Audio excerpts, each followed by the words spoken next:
ఆ మైసభా మంటపంలో కృష్ణుడికి అగ్రపూజ చేశారు. ఆ అగ్రపూజ చేస్తున్నప్పుడు ఎంత విచిత్రమయ్యా, ఈ ప్రపంచంలో ఉన్న రాజులందరూ వైశ్యుల్లా మారిపోయారు అన్నాడు.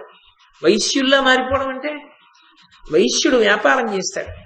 వ్యాపారం చేసేటప్పుడు అది దాచుకు చేసేది కాదు. ఆ కొట్టన్న తర్వాత 10 మంది ముందు విప్పి పెడితేనే కాదు 10 మంది చూసి ఇక్కడ ఈ సరుకుందని చెప్పి వచ్చేది.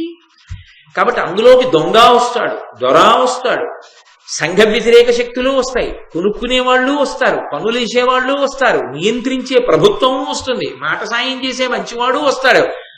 వచ్చిన ప్రతివాడు కొన్నా కొనకపోయినా ఎంతో మర్యాదతో మాట్లాడాలి. అంతేకాని మీ దగ్గర డబ్బులు ఉన్నాయో తీసి చూపించండి అప్పుడు చెప్తాను, ఏట్రా ఆయన్ని చూపించకండి అనగలడా? అనలేడు.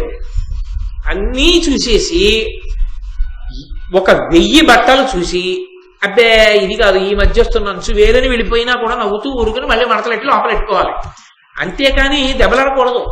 వైశ్యుడు తన వ్యాపారాభివృద్ధి కొరకు ప్రతి వాళ్ళని గౌరవించాలి. తప్పదది. వీసమిత్తు లాభం లేనిదే వ్యాపారస్తుడు వరదలో దూకడం అని సామెత.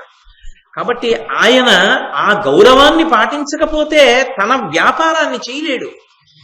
అది నేను తక్కువ చేసి మాట్లాడుతున్నానని మీరు అనుకోకూడదు.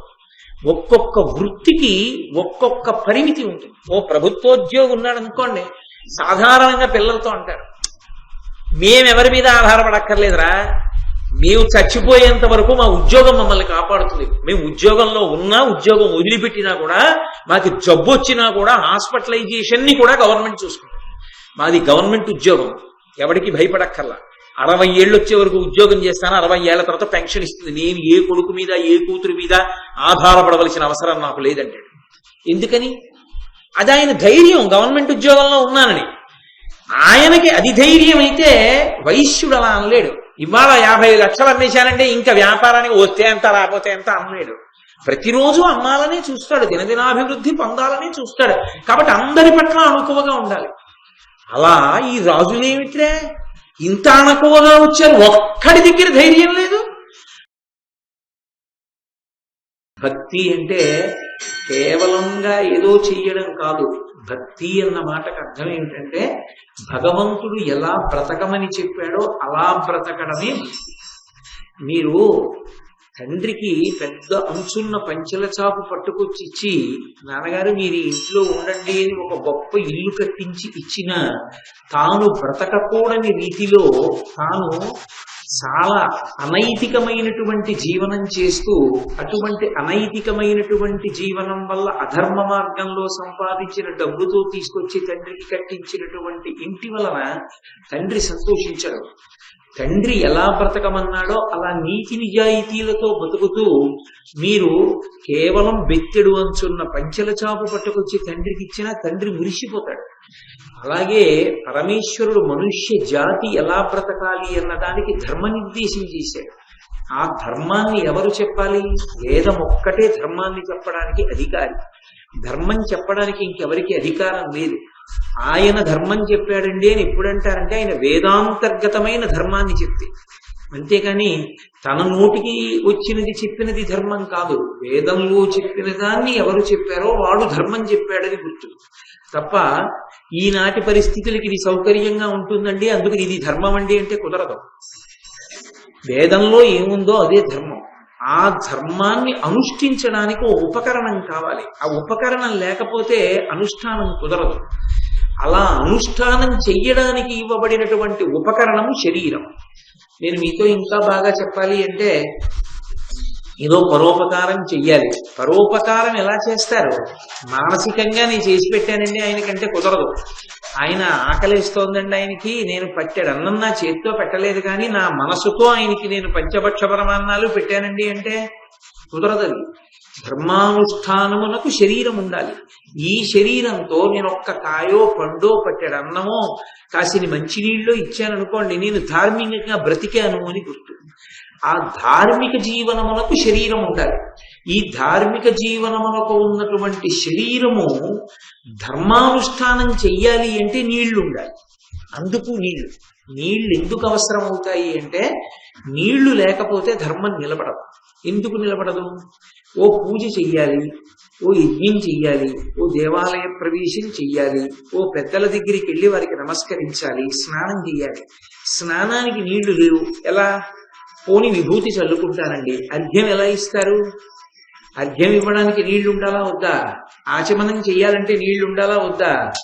వీటన్నిటికీ నీళ్లు కావాలి. నీరు లేకపోతే ఏది పోతుంది అంటే ధర్మం పోతుంది వెంటనే. ధర్మము లుప్తమైన నాడు అసలు జీవితం అనేటటువంటి మాటకి అర్థం లేదు. ఇంకా ధర్మమునందే సువ్యవస్థితమై ఉంటుంది ప్రపంచమంతా. ఆ ధర్మం నిలబడాలి అంటే నీళ్లు కావాలి. ఆ నీళ్లు కావాలి అంటే దాన్ని ఇచ్చేటటువంటి వానికి పర్జన్యుడని పేరు. పర్జన్యుడు అంటే మెరుపులతో ఉరుములతో పెద్ద గాలితో వర్షాన్ని కురిపిస్తాడు. దానికి అధికారి అయిన వాణ్ణి పర్జన్యుడు అంటారు. దానికి అధికారి దేవేంద్రుడు. ఆ దేవేంద్రుణ్ణి కోరి సేవించి ఆయన చుట్టూ ఉంటాయి భూత సంఘములన్నీ. సమస్త ప్రాణులు నీటి కొరకు అల్లల్లాడతాయి. అందుకే అన్ని భూతములు దేని మీద ఆధారపడతాయంటే నీటి మీద ఆధారపడతాయి. ఆ నీరిచ్చేవాడు ఇంద్రుడు. కాబట్టి సకల భూత సంఘంబులు పర్జన్యు ఇంద్రుణ్ణి ఎలా ఆశ్రయిస్తాయో అలా. అంటే దాని ఉద్దేశం పైకి బ్రతికించడం కాదు, సార్వభౌముడిగా ధర్మాన్ని బ్రతికించాలి. అలా ధర్మాన్ని బ్రతికించడానికి నోటితో చెప్పడం గొప్ప కాదు, అనుష్ఠించడం గొప్ప. నేను నోటితో ఎన్ని ప్రవచనాలైనా చెయ్యొచ్చు. పరోపదేశ వేళాయాం సర్వే వ్యాసపరాశరాహ. ఇంకొకటికి చెప్పమంటే ప్రతివాడు వ్యాసుడు పరాశరుడే. నేను అనుష్ఠించడం దగ్గరికి వచ్చేటప్పటికి నేను అనుష్ఠించగలిగితేనే దీని మీద కూర్చునే సాహసం చెయ్యాలి. నేను అలా అనుష్ఠించలేననుకుంటే దీంట్లో కూర్చుని ఉపన్యాసం చెప్పడం కన్నా ఇంకా పూనికతో నేను ముందు అనుష్ఠానానికి పదును పెట్టుకోవడం చాలా చాలా మంచిది. నేను ఏమీ పాటించకుండా ఇందులో కూర్చుని ప్రవచనం చేయడం కన్నా కూడా అసహ్యకరమైన విషయం లోకంలో ఇంకొకటి ఉండదు. కాబట్టి అనుష్ఠించినదేదో అది ధర్మం. ఆ ధర్మం అనుష్ఠింపబడాలంటే ధర్మం చెప్పేవాడు ఉండాలి, ధర్మాన్ని అనుష్ఠించేవాడు ఉండాలి. ధర్మం చెప్పేవాడు ఎంత అవసరమో ఆ చెప్పేవాడు ధర్మాన్ని అనుష్ఠించేవాడై చెప్తున్నాడు అనుకోండి, లోకానికి ఒక మర్యాద ఉంటుంది, ఒక గౌరవం ఉంటుంది. ఆయన చెప్పాడంటే ఆయనకి అధికారం ఉందండి, ఆయనకి ఆ మర్యాద ఉంది, ఆయన చెప్పడానికి అర్హుడు. కాబట్టి ఆయన అలా చెప్పచ్చు. ఆయన కఠినంగా చెప్పినా ఆయన దానికి అర్హుడే, ఆయన అలా బ్రతుకుతున్నాడు కనుక అనిపించుకుంటాడు. కాబట్టి సకల భూత సంఘంబులు పర్జన్యునాశ్రయించినట్లు అన్న మాటకు అర్థం కేవలము పోషణార్థము కాదు, ధర్మము నిలబడాలి. ధర్మము నిలబడడానికి నీ దేశంలో ఎవరో ఆదర్శవంతులవడం కాదు, ముందు ప్రభువు ఆదర్శవంతుడవ్వాలి. అలా నువ్వు బ్రతకగలిగిన వాడి వగుదువుగాక. పక్షి సమితి బహుఫల వృక్షంబు. పక్షులు వృక్షాలను ఆశ్రయించి ఉంటాయి. వృక్షాలని ఆశ్రయించడము అనేటటువంటి మాటకు అర్థం రెండు రకాలుగా ఉంటుంది.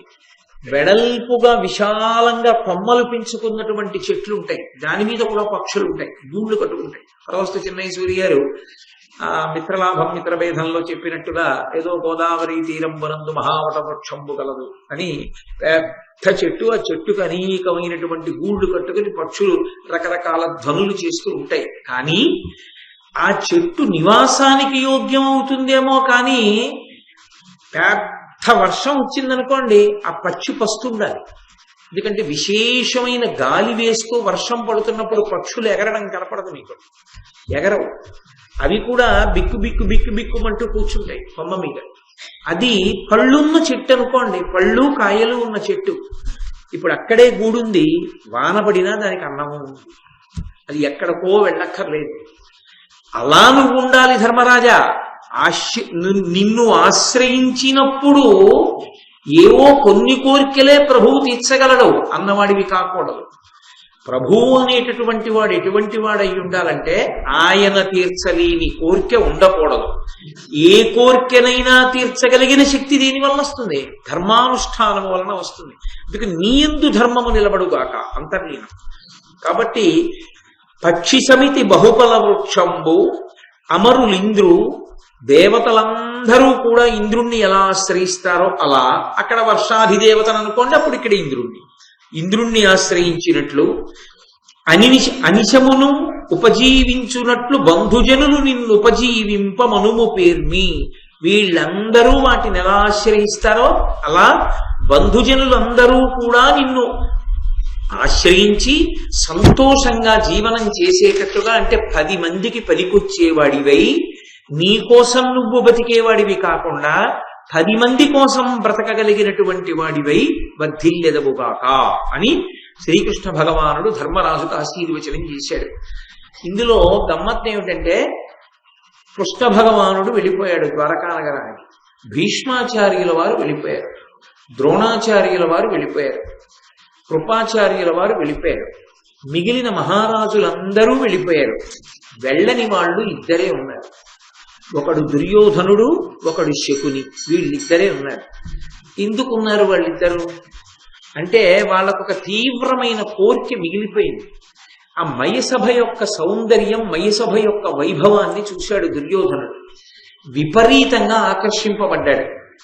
ఆ మయసభా ప్రాంగణాన్నంతటినీ కూడా తాను తనివి తీరా చూడాలనుకున్నాడు. అందుకని అందరూ వెళ్ళిపోయినా వాళ్ళిద్దరూ మాత్రం ఉండిపోయారు. వాళ్ళిద్దరే ఉండిపోయారు అన్న మాట వెనక వ్యాసుని యొక్క హృదయం వేరు. మీరు దాన్ని జాగ్రత్తగా పట్టుకోవాలి. జరగబోయేటటువంటి ప్రమాదాన్నంతటినీ కూడా సూచిస్తున్నారు. ఏదైనా ఊరెళ్ళాం అనుకోండి, ఒక 500 మందిని కలిసి నేను ఒక్కడినే ఇంకొక 2 రోజులు ఉండవలసి వచ్చింది అనుకోండి, మా 500 మందిలో ఎవరినైనా ఒక్కరిని మీతో ఉంచుకోండి సహాయంగా. ఒక్కరే ఉండడం ఎందుకు, ఒకరు ఉంచుకోండి, ఎవరైనా ఉంటాం 500 మందిలో అన్నారనుకోండి, నేను ఎవరిని ఎంచుకున్నాను అన్న దాన్ని బట్టి నా జీవన విధానం అర్థమవుతుంది. Tell me your friends, I will tell you what you are అని ఇంగ్లీష్ లో ఒక ప్రొవెర్బ్. నేను ఎవరిని ఎంచుకుంటాను అన్నదాన్ని బట్టి నా మనసు ఎటువంటిది అన్నది అర్థమైపోతుంది. నేను ఒక ధార్మికుణ్ణి, నా కార్యక్రమాన్ని భంగం చెయ్యని వాణ్ణి, నన్ను అనువర్తించేవాణ్ణి, నా కార్యక్రమం నేను చేసుకునేటటువంటి పనుల మీద భక్తి ప్రపత్తులు ఉన్నవాణ్ణి నేను ఎంచుకున్నాను అనుకోండి, ఆయన తన కార్యమునందు నిబద్ధత కలిగిన వాడు. అందుకే తన కార్యమునకు భంగము కాని వాడిని ఎంచుకున్నాడు అని అర్థమవుతుంది. ఉన్న దగ్గర నుంచి నా బుద్ధి పాడు చేసేవాడిని ఎంచుకున్నాను అనుకోండి, అంటే నాకు కూడా ఎక్కడో అతను చెప్పేటటువంటి మాటల పట్ల అంతర్లీనంగా అనురక్తి ఉంది కాబట్టి నేను దగ్గర పెట్టుకున్నాను. పెట్టుకోకపోతే అతను నాకు ఎలా దగ్గర అవుతాడు? అవలేడు. చూడండి, కొన్ని పళ్ళు ఉంటాయి, పైకి చాలా బాగుంటాయి. మీరు ఇలా విప్పి చూశారనుకోండి, లోపల ఎర్రగా ఇంతంత పురుగులు పట్టుంటాయి. ఆ పురుగు ఎలా వెళ్ళింది లోపలికి? పండు అవకాశం ఇచ్చింది. పండు అవకాశం ఇవ్వని నాడు పండుకి సూక్ష్మరంధ్రం ముందు ఏర్పడింది ఎక్కడో. ఆ సూక్ష్మరంధ్రంలోంచి పురుగు లోపలికెళ్ళింది. లోపలికెళ్ళి ఆ పండులో ఉన్న గుజ్జు తినే అంత పెద్దదైంది ఆ పురుగు. పైన మళ్ళీ బెజ్జం మూసుకుపోయింది, కానీ లోపలి పురుగు బతకడానికి అవకాశం ఇస్తున్నది మాత్రం పండే. లేని నాడు ఆ పురుగు లోపల ఉండలేదు. మీరు అవకాశం ఇవ్వని నాడు మీ పక్కన దుర్మార్గులు కూర్చోలేదు. ఒకవేళ ఏదో కారణం చేత వాడు వచ్చి పక్కన కూర్చున్నా మీకు సంఘం కుదరదు. మీరు వాడిని అంటి ఉండడు. వాడి బుద్ధి తెలియగానే మీరు దూరం అయిపోతారు. విడిచిపెట్టేయాలంతే, దగ్గరికి చేర్చకూడదు. ఇంకా ప్రమాదం. ఎందుకంటే మీ బుద్ధిని, మీ ప్రశాంతతని పాడు చేసేస్తారు వాళ్ళు. ఒక్క మాట చాలు పట్టుకోవడానికి. ఒకసారి మీరు పట్టుకున్న తర్వాత ఏ కారణానికి ఇక దగ్గరికి తీయకూడదు, విడిచిపెట్టేసేది. ఎందుకంటే వాళ్ళు అశాంతికారకులు, ప్రమాదకరమైన వ్యక్తులు. కడుపులో ఉండే ఆలోచనలు వేరు. ఎక్కడో ఒక్క మాటలో బయటపడతారు, చాలు దూరంగా పెట్టడం. ఇక దగ్గరికి రానివ్వకూడదు. కానీ దగ్గరికి రానిస్తే పండుని తిన్న పురుగుల తినేస్తాడు. నీదే తప్పు, రానిచ్చావు కాబట్టి తినగలిగాడు, లేకపోతే తినలేడు. అంతమంది వెళ్ళిపోతే దుర్యోధనుడితో ఉండడానికి శకుని ఎందుకున్నాడు? శకుని అన్న మాటకు అర్థం ఏంటంటే పక్షి అని అర్థం.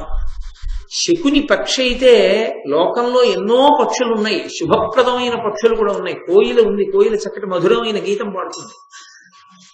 పాలపెట్ట ఉంది, శుభప్రదమైనటువంటి దర్శనం కలిగినటువంటి పిట్ట. శకుని పక్షి. శకుని పక్షి అయితే శకుని ఏ పక్షి తెలుసుకోవాలంటే శకుని కొడుకు పేరు తెలుసుకుంటే చాలు. శకుని కొడుకు పేరు ఉలూకుడు, అంటే గుడ్లగూబ. కొడుకు గుడ్లగూబ అయితే తండ్రి ఎవరు? తండ్రి గుడ్లగూబే. గుడ్లగూబలు ఇంట్లో చేరితే ఇల్లు ఏమవుతుంది? సర్వనాశనం అవుతుంది. శకునిని దుర్యోధనుడు దగ్గర పెట్టుకున్నాడు. అంతమంది వెళ్ళిపోయిన తన ఊళ్ళో తానుండగా తనతో పాటు ఉన్నాడు వేరు. అందరూ వెళ్ళిపోయినా, తన తమ్ముళ్ళు కూడా వెళ్ళిపోయినా శకుని దగ్గర ఉన్నాడు. ఏ అవసరానికి ఉన్నాడు? అటువంటి దురాలోచన ఉన్న గుడ్లగూబకి ఇంట్లో ఆశ్రయం ఇచ్చాడు కాబట్టి ఆ ఇల్లు సర్వనాశనం అవుతుంది. ఈ సూచన. అందరూ వెళ్ళిపోయినా మైసభని చూడ్డానికి శకుని ఎందుకు ఉండాలి పక్కన? అదే కొంప ముంచేసింది భారతాన్ని. ఆ ఒక్క మాట చాలు. భారతాన్ని జాగ్రత్తగా పరిశీలనం చేస్తే ఏ వ్యక్తి ఎవరితో సంగమును పొంది ఉన్నాడు, ఎవరితో కూడి ఉన్నాడు, అదే అవతల వాణ్ణి సర్వనాశనం చేస్తుంది. ఎంత పనికి మాలినటువంటి ఏగైనా మహారాజు గారి కిరీటం మీద వాలి ఉన్నంతసేపు దాన్ని కొట్టగలిగిన వాడు లేడు. ఎందుచేత అంటే సంగము వలన వచ్చిన ప్రయోజనం మహారాజు గారి కిరీటం మీద కూర్చుంది. అదే ఈగ శ్లేష్మ మీద వాలి ఎగిరి వస్తుంటే ఇలా చేత్తో కొట్టేస్తారు, దగ్గరికి రానివ్వరు. దానికి పూజనీయత లేదప్పుడు. ఒక పుష్పహారం పరమేశ్వరుడి మెడలో ఉన్నది తీసి చేతికిస్తే కళ్ళకద్దుకుని తల మీద పెట్టుకుంటారు. ఒక శవానికి వేసిన పుష్పహారం జారి కింద పడితే కాలుతో కూడా తొక్కరదండి. రెండు పుష్పహారాలే. దేనితో కూడిందా అన్నదాని వల్ల వస్తోంది ప్రయోజనం. ఇనుము తనంత తాను గొప్పది, కఠినమైనది. అగ్నితో కూడితే 10 కాలాలకి పనికొచ్చేటట్టుగా ఓంగి కిటికీ ఊచవుతుంది. అదే ఇనుము వాన నీటితో కూడితే లేదా నీటితో కూడితే తుప్పట్టి విరిగిపోతుంది. ఇంత ఇనుము కూడా ఎవరితో కూడావన్న దాన్ని బట్టి అభ్యున్నతి కాని పతనం కాని ఆధారపడతాయి.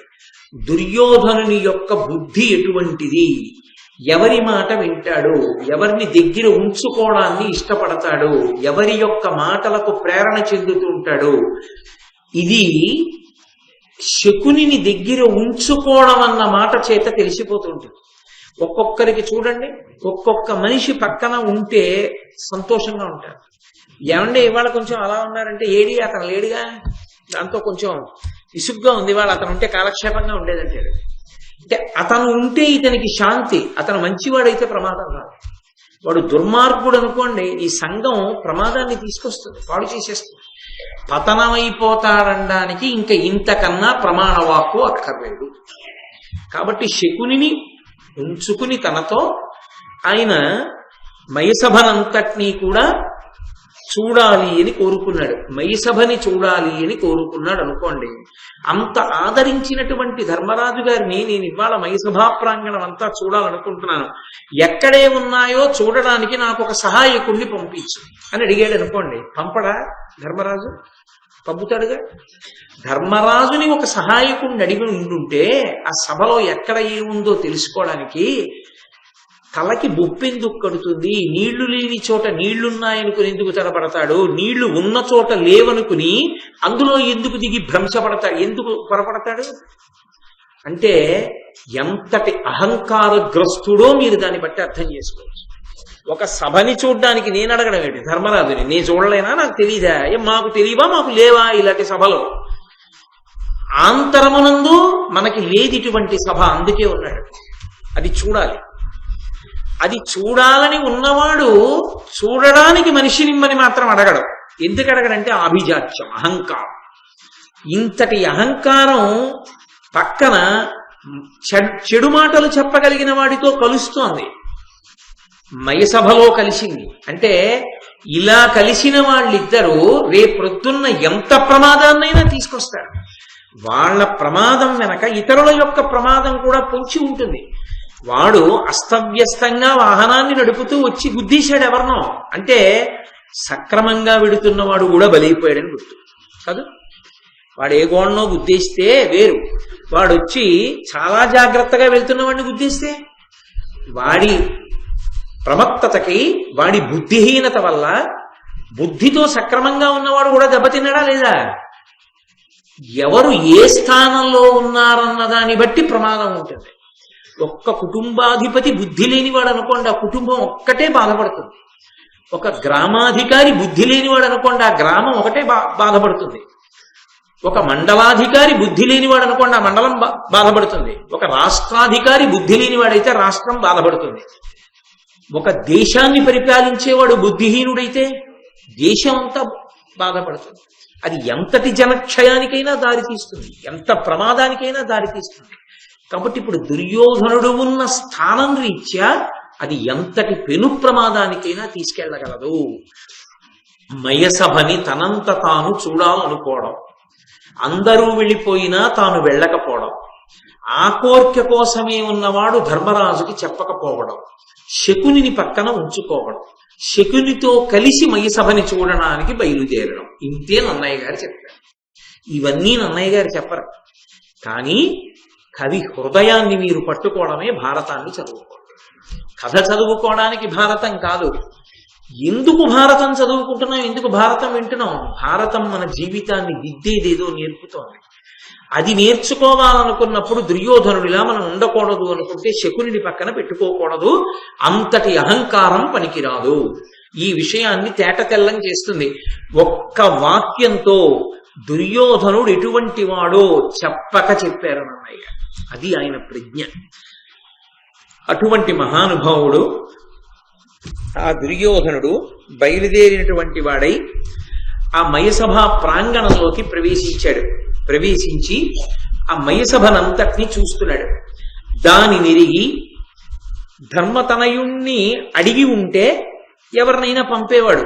కానీ ఆయనంతట ఆయనే వెళ్ళాడు. మూసివేసినటువంటి ద్వారం ఒకటి ఉంది అక్కడ.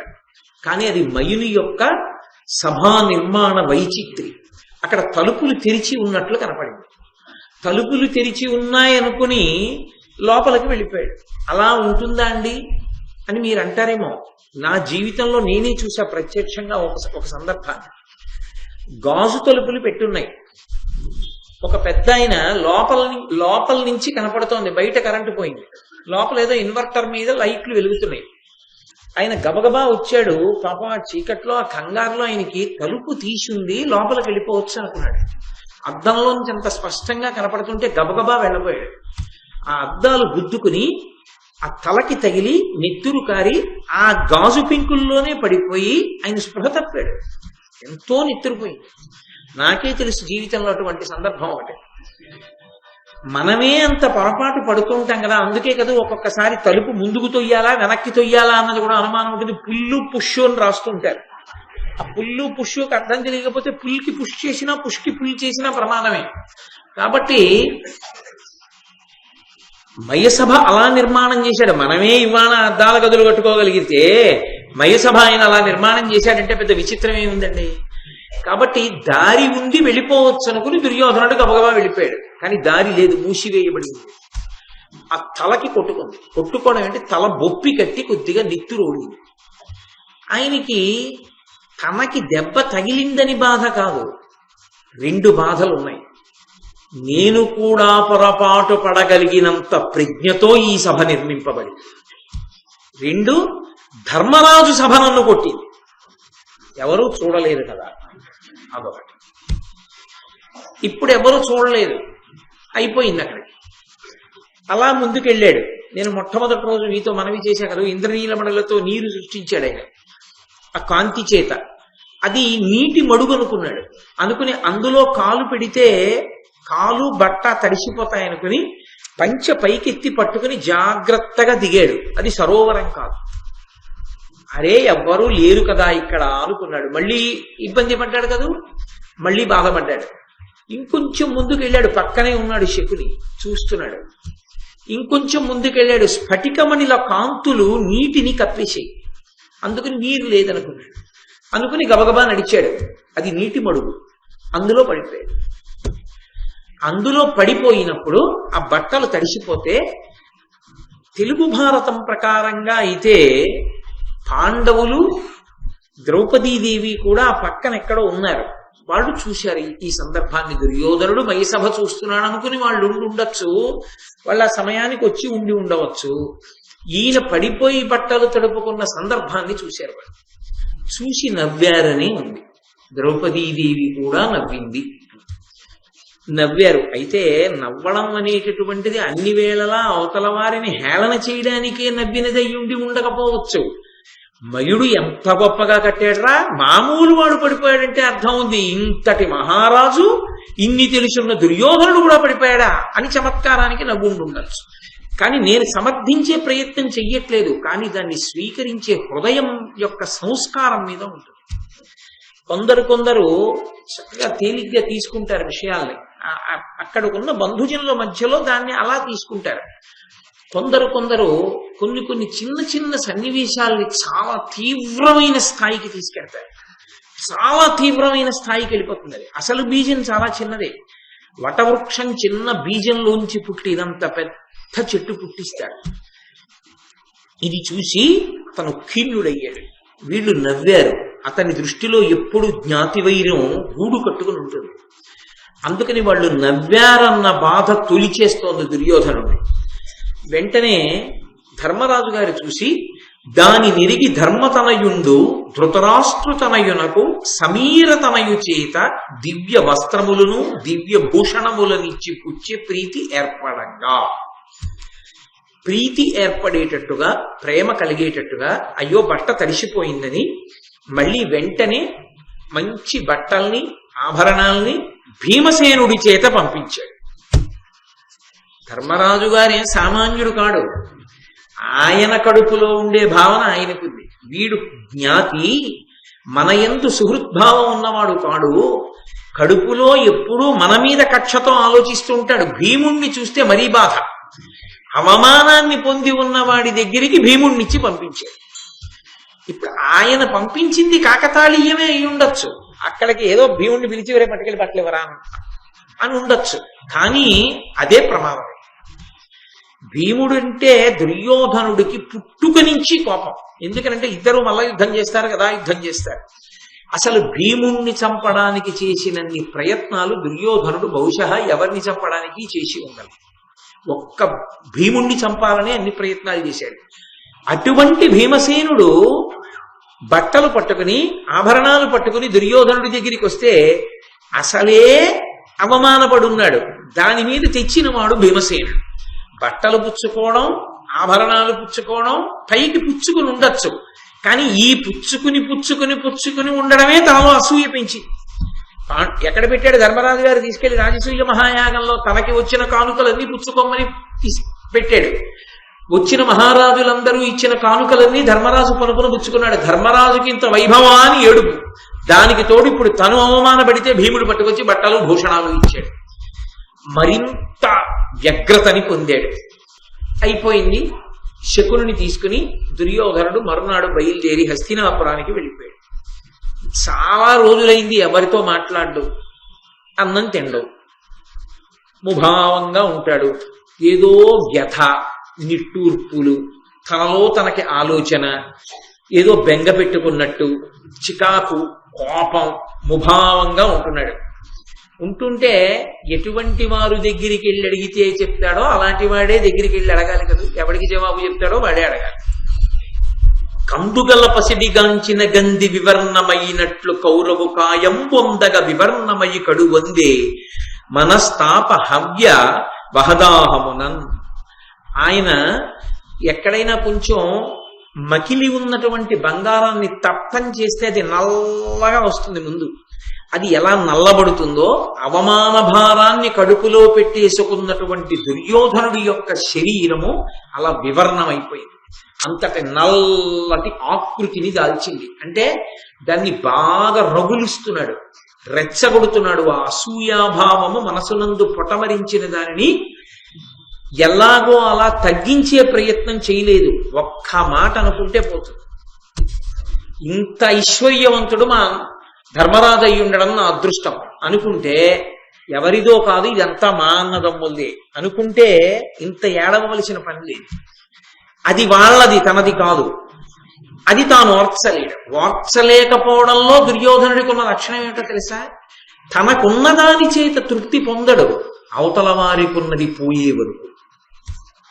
దానికి అసూయ అని పేరు. తనకి ధర్మరాజు గారి కన్నా ఐశ్వర్యం ఉండి ఉండవచ్చు, ఆయనకి తృప్తి ఉండదు. ధర్మరాజు దగ్గర తనకి లేనిది ఒకటి ఉంది, అది ధర్మరాజుది కాకూడదు. అప్పటి వరకు తాను సక్రమంగా ఉండలేడు. ఏముంటుంది? మయసభ ఉంది. ఇప్పుడు ఆ మయసభ ధర్మరాజుదయ్యున్నంత కాలం దుర్యోధనుడు నిద్రపోలేడు. దీనికన్నా ప్రమాదకరమైనటువంటి జీవన విధానము లోకమునందు ఇంకొకటి ఉండదు. దానికే అసూయ అని పేరు. నీకు ఉంటే నీకు ఉన్నదానితో తృప్తి చెందడం నీకు అలవాటైతే నీ దగ్గర 10 రూపాయలు ఇంకో 5 రూపాయలు కలిపి 15 రూపాయలు చెయ్యొచ్చు. పక్కనున్న వాడిది మాత్రం వాడికి ఉండకూడదు అంటే ఎలా? నీకు తృప్తి ఎలా కలుగుతుంది? ఇతరులకున్న దాని పట్ల అసూయతో ఏడిచేవాడిని ఎవరు బాగు చేయగలరు? ఇవాళ ధర్మరాజు, రేపు ఇంకోటి కనపడతాడు, వాడి మీద ఏడుస్తాడు. తాను తప్ప ఇంకొకడు ఉండకూడదు. ఇంకొకడు ఉండకూడదంటే అది ఏ కారణానికి ఏదైనా అయి ఉండొచ్చు. తన కంటికి నచ్చింది ఇతరులది అయి ఉండకూడదు. కలిపురుష లక్షణం. కలిపురుషాంశతో జన్మించినటువంటి వాడు. అందుకని నల్లబడిపోయి ఉన్నాడు. శకుని వెళ్లి దుర్యోధనుడితో అన్నాడు, ఇన్ని దినములయ్య నేటికి నాతోడ ఇభపురేష పలుక విట్టులేలా, నీ ముఖంబు దీర్ఘ నిశ్వాస ధూమ సంహతుల చేసి కలుషమైన యదియా. ఇన్ని రోజులైంది నువ్వు నాతో మాట్లాడటం లేదు, ముభావంగా ఉంటున్నావు. నేనంటే చాలా ప్రీతి కదూ, నన్ను పిలిచి మాట్లాడాలిగా, మాట్లాడటం లేదు. ఏమిటో చికాగ్గా ఉంటున్నావు, ఏమిటి అసలు కారణం, ఎందుకు అలా ఉన్నావు చెప్పు అన్నాడు. తనకి అత్యంత ప్రీతిపాత్రుడైన వాడికే చెప్తాడు ఆ కారణం. అందుకని శకునితో చెప్తున్నాడు, నీవు నిజూచి అట్టి సభనేని వినంబడ దేయుగంబులన్ భూవలయంబులో నది అపూర్వము సర్వమనోజ్ఞమిష్ట భోగామహమిక్రియంబడశనయ్య మహాత్ముడు దాననేమి సంభావిత భగ్యుడయ్యను ప్రభాకర తేజుడు ధర్మజుండిలన్. నీవును చూచితివి అట్టి సభనేని వినంబడ దేయుగంబులన్. నువ్వు చూశావు. అక్కడ మొదలుపెట్టాడు. నేనే కాదు చూసింది, నువ్వు చూశావు. మామయ్య, మేనమామ కాదు, గాంధారి తమ్ముడు, నువ్వు చూశావు. అసలు అలాంటి సభ ఏ యుగంలోనైనా ఉందా? ఎవరి దగ్గరైనా? ఈ భూవలయంబులోనది అపూర్వము. ఈ భూమండలంలోనే ఆ సభ అపూర్వం. అది సర్వమనోజ్ఞ ఇష్ట భోగావహ మేక్రియంబడశనయ్య. ఇంత గొప్ప సభ ధర్మరాజు ఎలా పొందాడు? మహాత్ముడు దాననేమి సంభావిత భగ్యుడయ్యను ప్రభాకర తేజుడు ధర్మజుండిలం. సూర్యుని వంటి కాంతి కలిగినటువంటి ఆ ధర్మరాజు ఆ మయసభని ఎలా పొందాడయ్యా? ధర్మం చేత పొందాడు. శరణాగత వత్సలుడైన అర్జునుని యొక్క క్షాత్రధర్మం చేత పొందాడు ప్రత్యుపకారంగా మయుని దగ్గర. ఆ విషయాన్ని ఆలోచించాడు. అది దాని జోలికి వెళ్ళాడు. వాళ్ళు ధర్మాత్ములంటే ఒప్పుకోడు. కాబట్టి ఇంత గొప్ప సభ వాళ్ళకుంది, అది నేను చూశాను. వాళ్లకున్న అంత గొప్ప సభని చూసిన తర్వాత నాకు నిద్రపడుతుందా? నాకు అన్నం సహిస్తుందా? నేను ప్రశాంతంగా ఉంటానా? ఇంతకన్నా దారుణమైన వ్యక్తిత్వం ప్రపంచంలో ఇంకొకటి ఏమైనా ఉంటుందా? ఉండదు. కడు భయమంది వానికి దగన్మరి వైశ్యులవోలవస్యులై పుడమినతి ప్రసిద్ధులకు భూపుతులెల్ల మహాధనామళుల్ దడయక తెచ్చి ఇచ్చి కరదానము చేయుట పార్థివత్వం ఎప్పడియే పృథాగ్రపుత్రునకు పాండవ తేజము పర్వ్య నెల్లచో. చూశావు, ఆ మైసభా మంటపంలో కృష్ణుడికి అగ్రపూజ చేశారు. ఆ అగ్రపూజ చేస్తున్నప్పుడు ఎంత విచిత్రమయ్యా, ఈ ప్రపంచంలో ఉన్న రాజులందరూ వైశ్యుల్లా మారిపోయారు అన్నాడు. వైశ్యుల్లా మారిపోవడం అంటే, వైశ్యుడు వ్యాపారం చేస్తాడు. వ్యాపారం చేసేటప్పుడు అది దాచుకు చేసేది కాదు. ఆ కొట్టన్న తర్వాత 10 మంది ముందు విప్పి పెడితేనే కాదు 10 మంది చూసి ఇక్కడ ఈ సరుకుందని చెప్పి వచ్చేది. కాబట్టి అందులోకి దొంగ వస్తాడు, దొర వస్తాడు, సంఘ వ్యతిరేక శక్తులు వస్తాయి, కొనుక్కునే వాళ్ళు వస్తారు, పనులు వేసేవాళ్ళు వస్తారు, నియంత్రించే ప్రభుత్వం వస్తుంది, మాట సాయం చేసే మంచివాడు వస్తాడు.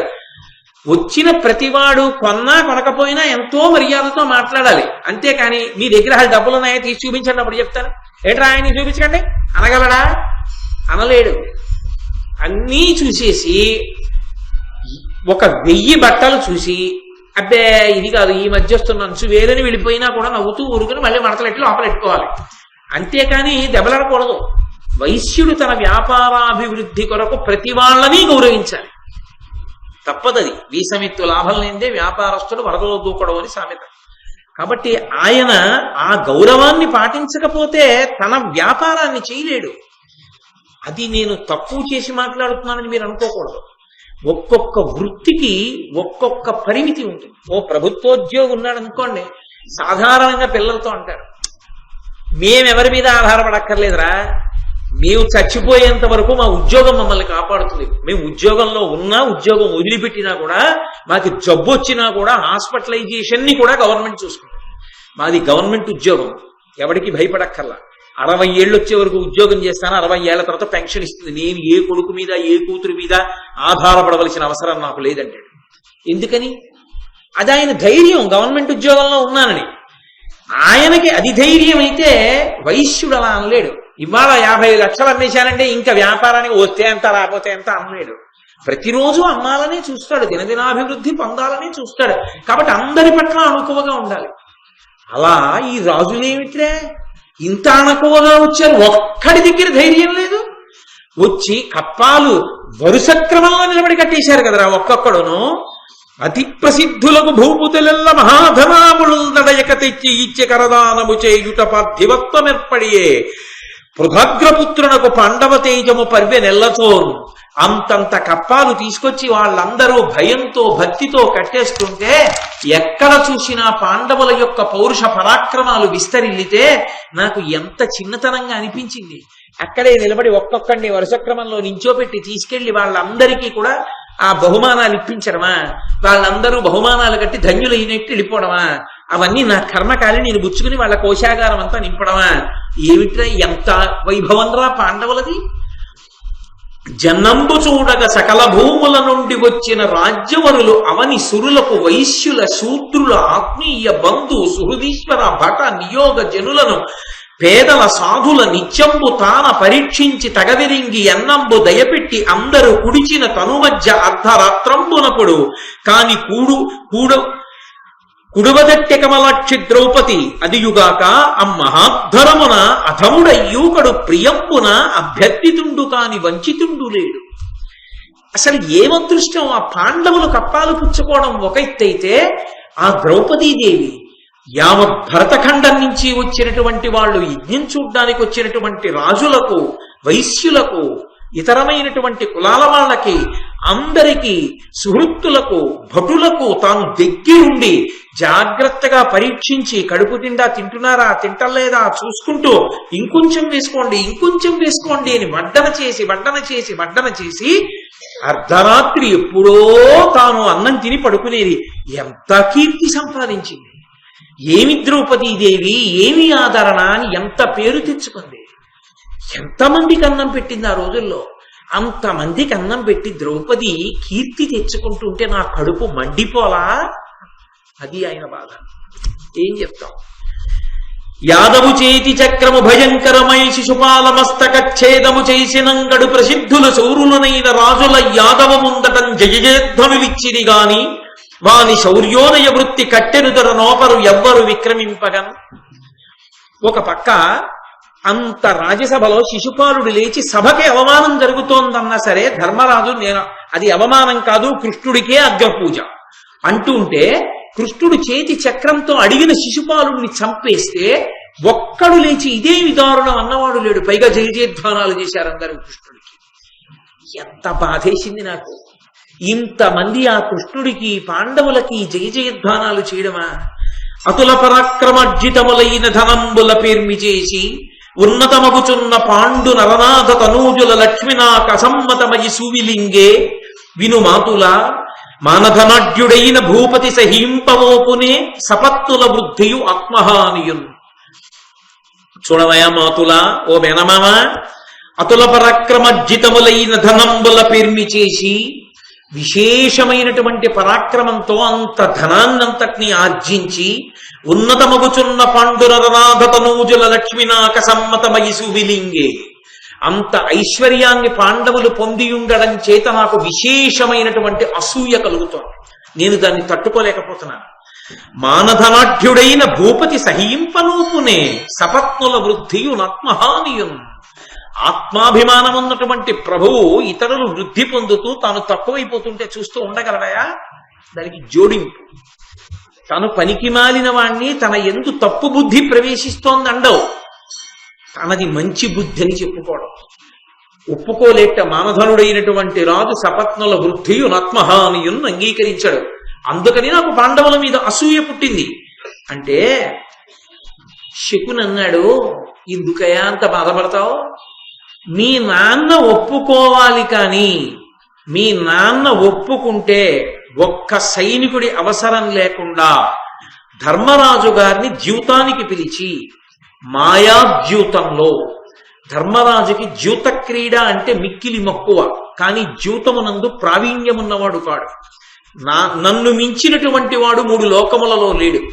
మాయాద్యూతంలో చప్పుడవ్వకుండా పావుగంటలో పాండవుల యొక్క సమస్త సామ్రాజ్య వైభవాన్ని నిధిగా చేసేస్తాడు. కానీ మీ నాన్న ధృతరాష్ట్రుడు మహారాజు, అతను అంగీకరించాడు. అతను అంగీకరిస్తే తప్ప ఈ ద్యూతం జరపడానికి వీల్లేదు. అందుకని ఎలాగైనా సరే మీ నాన్న యొక్క అనుమతిని సంపాదించాల. వెంటనే దుర్యోధనుడు అన్నాడు, దానికేమీ లోటు, మా నాన్నని ఒప్పిద్దాం పద అన్నాడు. ఇద్దరూ కలిసి వెళ్ళారు. దుర్యోధనుడు వచ్చాడు, శకుని వచ్చాడు. పరమప్రీతితో దుర్యోధనుడు ఆ ధృతరాష్ట్రుడు కొడుకొచ్చాడని సంతోషించాడు.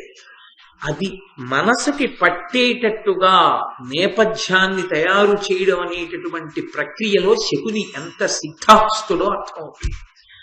అవతల వారి మనసుకి ఉన్నటువంటి బలహీనతని బాగా పట్టుకున్నాడు.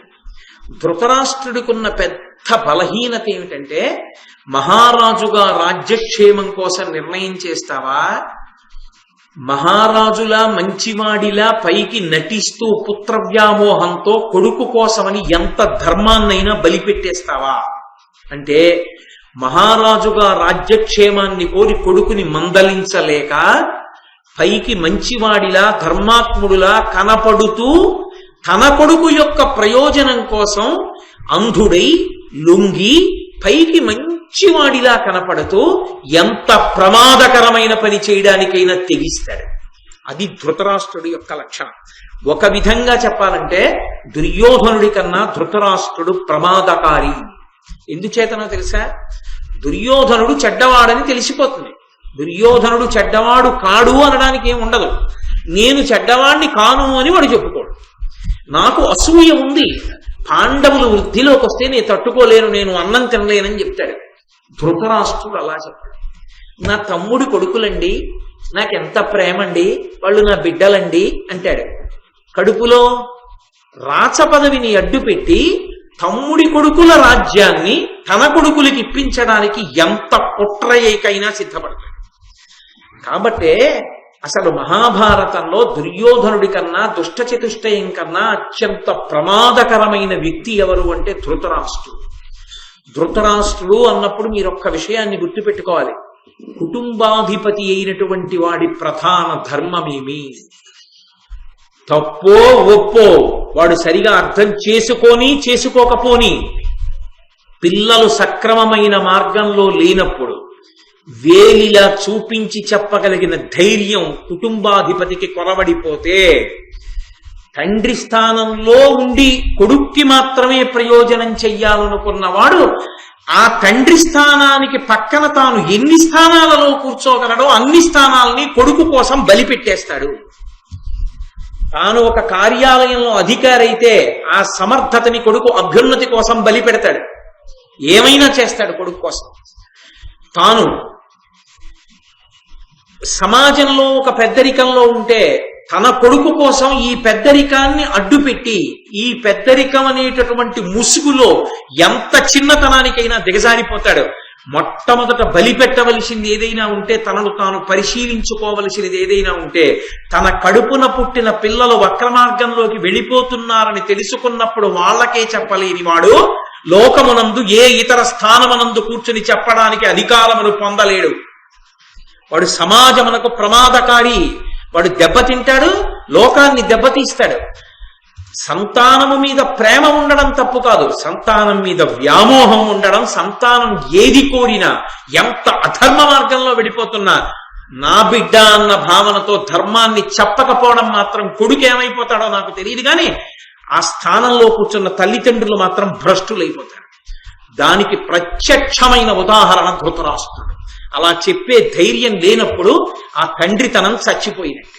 వాడు పనికొచ్చేవాడు కాడు తండ్రితనానికి. అందుకే ఆ ఏ మాట చెప్పాలో తెలుసు శకునికి. ఏ మాట అంటే ధృతరాష్ట్రుని యొక్క సమస్త పదవులు కొడుకు కోసం ముడ్డేస్తాడో ఆ మాట అన్నాడు.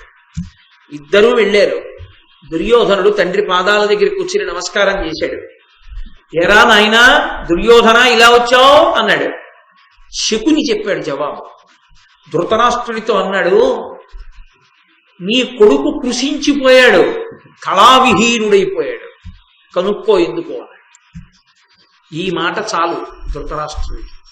దేనికి కృషించిపోయావు, దేనికి కళావిహీనుడవయ్యావు అని అడిగి, నేను ఈ కారణానికి కృషించిపోయాను, పాండవుల ఐశ్వర్యాన్ని చూడలేకపోతున్నానంటే చీ నోర్మోయ్ అనలేడు ధృతరాష్ట్రుడు. కొడుకు కృషించిపోయాడు, కళావిహీనుడైపోయాడు.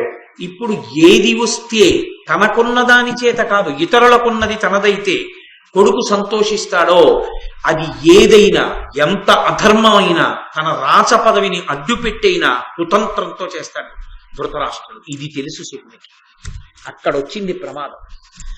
తండ్రి అవడం గొప్ప కాదు, తండ్రిగా కూర్చోగలగడం గొప్ప, తండ్రిగా రాణించడం గొప్ప, కర్తవ్యతానిష్టతో ఉండగలగడం గొప్ప. అందుకే ఆ మాట శకుని అనగానే కంగారు పడిపోయాడు. గబగబా ఓంగి కొడుకు ఒళ్ళంతా తడివేశాడు.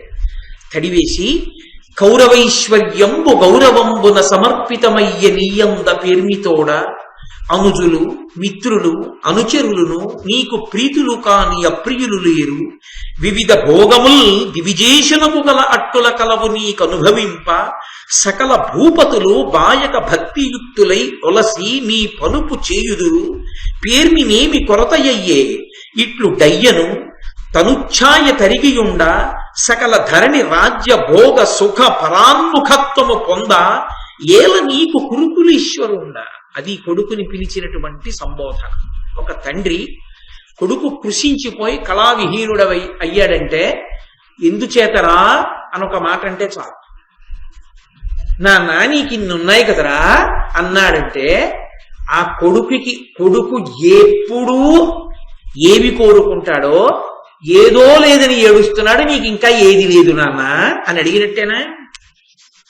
నాన్న నీకు ఏసీ గది ఇచ్చాను కదా నాన్న, నీకు సెల్ ఫోన్ ఇచ్చాను కదా నాన్న, నీకు కంప్యూటర్ కొనిపెట్టా కదా నాన్న, ఇంటర్మీడియట్ ఫస్ట్ ఇయర్ లోనే మోటార్ సైకిల్ కొనిచ్చాను కదా నాన్న, నువ్వు ఎవరిని గుద్దేసినా డబ్బులు కట్టి కేసులు మాఫీ చేసేస్తాను కదా నాన్న, అయినా ఎందుకు ఏడుస్తున్నావు అని తండ్రి అంటే వాడు పనికొచ్చే తండ్రా పనికి మాలిన తండ్రే? దేనికి ఏడుస్తున్నావురా అని అడగాలంతే కదా. ఇన్ని మాటలు ఎందుకు? కౌరవైశ్వర్యంబు గౌరవంబున సమర్పితమయ్య నీయంద పేర్మితోడ. ఏమిరా కౌరవుల ఐశ్వర్యం అంతట్లోనూ ఎక్కువ భాగాన్ని నీకే కట్టబెట్టేశాను కదరా, తప్పు కదూ? తాను రాచరికంలో ఉండి అదేం పని అసలు? నీకే కట్టబెట్టానుగా. అనుజులు మిత్రులు అనుచరులను నీకు ప్రీతులు కాని అప్రియులు లేరు. నీ చుట్టుపక్కల ఉండే స్నేహితులనుకో, నీ తమ్ముళ్ళనుకో, నీ అనుచరులనుకో, వాళ్ళందరూ నీ ఎందు ప్రియభావనతో ఉన్నవాళ్లే కానీ నీ పట్ల అప్రియమైన భావన ఉన్నవారు కారే. వివిధోపభోగముల్ దివిజేషణకు కల అట్టుల కలవు నీకు అనుభవింప. వివిధ భోగోపకరణములు దేవేంద్రుడికి ఎలా ఉంటాయో అనుభవించడానికి అలా అన్ని భోగోపకరణములు నీకు సమకూర్చాను అనుభవించమని. అవి ఉన్నాయిగా, ఇంకా ఏమిటి లోటు వచ్చిందిరా? సకల భూపతులు బాయక భక్తియుక్తులయ్యులసి నీ పనుపు చేయుదురు. ఇంతమంది రాజులు నీకు భయపడి నీకు ఊడిగం చేస్తున్నారు, ఇన్ని నీకు సమకూర్చాను కదరా. ఇన్ని ఉన్నా పేర్ని ఏమి కొరతయ్యే, నీకు ఇంకా ఆధిక్యతలో ఏమి తక్కువ వచ్చిందిరా? ఎందుకలా చిక్కిపోయావు? ఎందుకంత కళావిహీనుడు అయిపోయావు? రాజ్య భోగమునందు పరాన్ముఖత్వం ఎందుకు వచ్చింది నీకు? ఈ భోగాలు నేను అనుభవించానని ఒక్కడివే అలా కృషించిపోయి ఎందుకు కూర్చుంటున్నావురా? ఏల నీకు కురుకులేశ్వరుండా, కురుకులమునకు ఈశ్వరుంటేవాడు. అటువంటి వాడా అంటే ఎంత పుత్ర వ్యామోహమో, ఆ వ్యామోహం ముందు ఎంత యుక్తాయుక్త విచక్షణ కోల్పోతాడో, కొడుకు కోసం ఏదైనా చేసేయడానికి ఎంత సిద్ధపడిపోతాడో అన్నీ కొడుకు కోసం చెయ్యడానికి సిద్ధపడుతూ తాను చాలా మంచి వాళ్ళని సంప్రదించి దాన్ని చేసినట్టు ఎంత బాగా నటించగలడో, పైకి కళ్ళు లేకపోవడమే ఉన్నా పైకి అంధుడులా కనపడినా లోపల నిజంగా ఎంత అంధుడో, ఎంత క్రూరుడో, ఎంత కపటియో ఈ ఒక్క పద్యం చెప్తుంది. అందుకే ఒక వ్యక్తి పరిణితి తెలుసుకోవడానికి వాడి కొడుకుతో కొడుకు తండ్రితో మాట్లాడుతున్నప్పుడు కొడుకు ఎలా ఉండాలని తండ్రి కోరుకుంటున్నాడు అన్నదాన్ని బట్టి ఆ తండ్రి పరిణితిని గుర్తించి దగ్గర ఉంచుకోవచ్చా, దూరంగా పెట్టాలా నిర్ణయించుకోవచ్చు. కొడుకుతో మాట్లాడటమే చేత కాని తండ్రి లోకాన్ని ఉద్ధరిస్తాడా? ఏం ఉద్ధరిస్తాడు వాడు? అంతటి వ్యామోహం కొడుకు మీద. ఇన్ని మాటలు అడిగాడు. అందులో ఎక్కడైనా ఎందుకు అలా ఉన్నావురా అని ఒక మాట అడిగి వినాలి. ఇన్ని నీకు ఇచ్చాను కదరా అంటే ఇంకా ఏదో ఇమ్మని అడుగుతావురా నువ్వు, అయినా ఏం చేస్తాను తెస్తాను లేరా అన్న భావన ఉందా లేదా? ఇక ఆ కొడుకు ఎలా బాగుపడతాడండి? ఆ కొడుకు దేన్నో గుద్దేశాడని ఏడవడం కాదు, ఇంటర్మీడియట్ జూనియర్ లో కొడుకు పేచీ పెట్టాడని మోటార్ సైకిల్ ఇచ్చిన తండ్రి కదా శిక్షార్హుడు ముందు. నేనైతే అంతే చెప్తాను, మీరేమైనా అనుకోండి. కాబట్టి దుర్యోధనుడు అన్నాడు ధృతరాష్ట్రునితోటి, ఏం చెప్పమంటావు నాన్న, పాండవుల రాజ్యం ఎక్కడి వరకు ఉందో తెలుసా నీకు? రాజసూయాగానికి వచ్చావుగా, చక్కగా కూర్చున్నావు, తిరిగి వచ్చేసావు. కానీ నేను రాలేదు, శకునితో కలిసి నేను ఉండిపోయాను అక్కడ, మైసభ చూసి వచ్చాను. పాండవుల రాజ్యం ఎంత దూరం వెళ్ళిందో తెలుసా? ఉత్తర దిక్కున ఉత్తర కురు దేశముల వరకు విస్తరించింది. ఇప్పటి వరకు ఎవరి సామ్రాజ్యం లేదలా, అంత దూరం వెళ్ళింది. అర్జునుడు ఒక్కడే వెళ్ళి సంపాదించాడు. ఈ భూమండలం మొత్తం మీద వాళ్ళ పట్ల ప్రీతి కలిగిన వాడు కాబట్టి శ్రీకృష్ణుడు, బంధుత్వం ఉన్నవాడు కాబట్టి ద్రుపదుడు తప్ప వాళ్ళ చేతిలో యుద్ధం చేసి ఓడిపోని రాజు లేడు. సమస్త ధరణికి నాథుడు ఇవాళ ధర్మరాజు, సార్వభౌముడు. శైల కానన ద్వీప విశాలమైన వసుమతీ చక్రమంతియు వారి వశము. ఏను ఒక రాజసుతుడనై ఎట్లు దీని చూడనోపుదు ప్రభవశూన్యునట్లు. నాన్న, ఇవాళ పర్వతాలతో, అరణ్యాలతో, ద్వీపాలతో విశాలమైనటువంటి ఈ భూమండలం అంతా కూడా ధర్మరాజు గారి యొక్క ఏకఛత్రాధిపత్యంలో ఉంది, ఆయన పరిపాలనలో ఉంది. నేను ఒక రాజకుమారుణ్ణే. కానీ నాన్న, ఒక రాజకుమారుణ్ణయ్యుండి ధర్మరాజు గారి యొక్క ప్రాభవాన్ని చూసొచ్చాను. నాకేది ఇవ్వాల సామ్రాజ్య వైభవం? నీకు అన్నున్నాయి కదరా, ఇన్నున్నాయి కదరా అంటావేంటి నాన్న? ఏముంది నాకు? ధర్మరాజుకి ఎంతుందో చూసావా? నన్ను రత్న పరిగ్రహణంబునందు పాండవుండు నియోగించ పార్థివేంద్ర, సర్వరత్నాకరైక ప్రశస్త రత్న పుంజముల కాస్పదము ధర్మపుత్రు గృహము. నన్ను ఎక్కడ పెట్టాడో తెలుసా నాన్న ధర్మరాజు? వచ్చిన వాళ్ళందరూ ఇచ్చిన రత్నాల పళ్ళాలన్నీ పుచ్చుకోరా అన్నాడు. అలాగే అన్నాను నాన్న పొరపాటున. ఎన్ని పళ్ళాలు పుచ్చుకున్నాను లెక్కలేదు. సముద్రం రత్నాలకి వజ్రాలకి ఆలవాలం అంటారు, కానీ ఇవాళ అసలు ప్రపంచంలో ఉన్నటువంటి రత్నాలన్నీ ఎక్కడున్నాయో తెలుసా? ధర్మరాజు కోశాగారంలో ఉన్నాయి. అంత ఐశ్వర్యం ధర్మరాజుది. ఎవడో చెప్తే వినడం కాదు నాన్న, నేనే మోసి పంపించా కోశాగారానికి.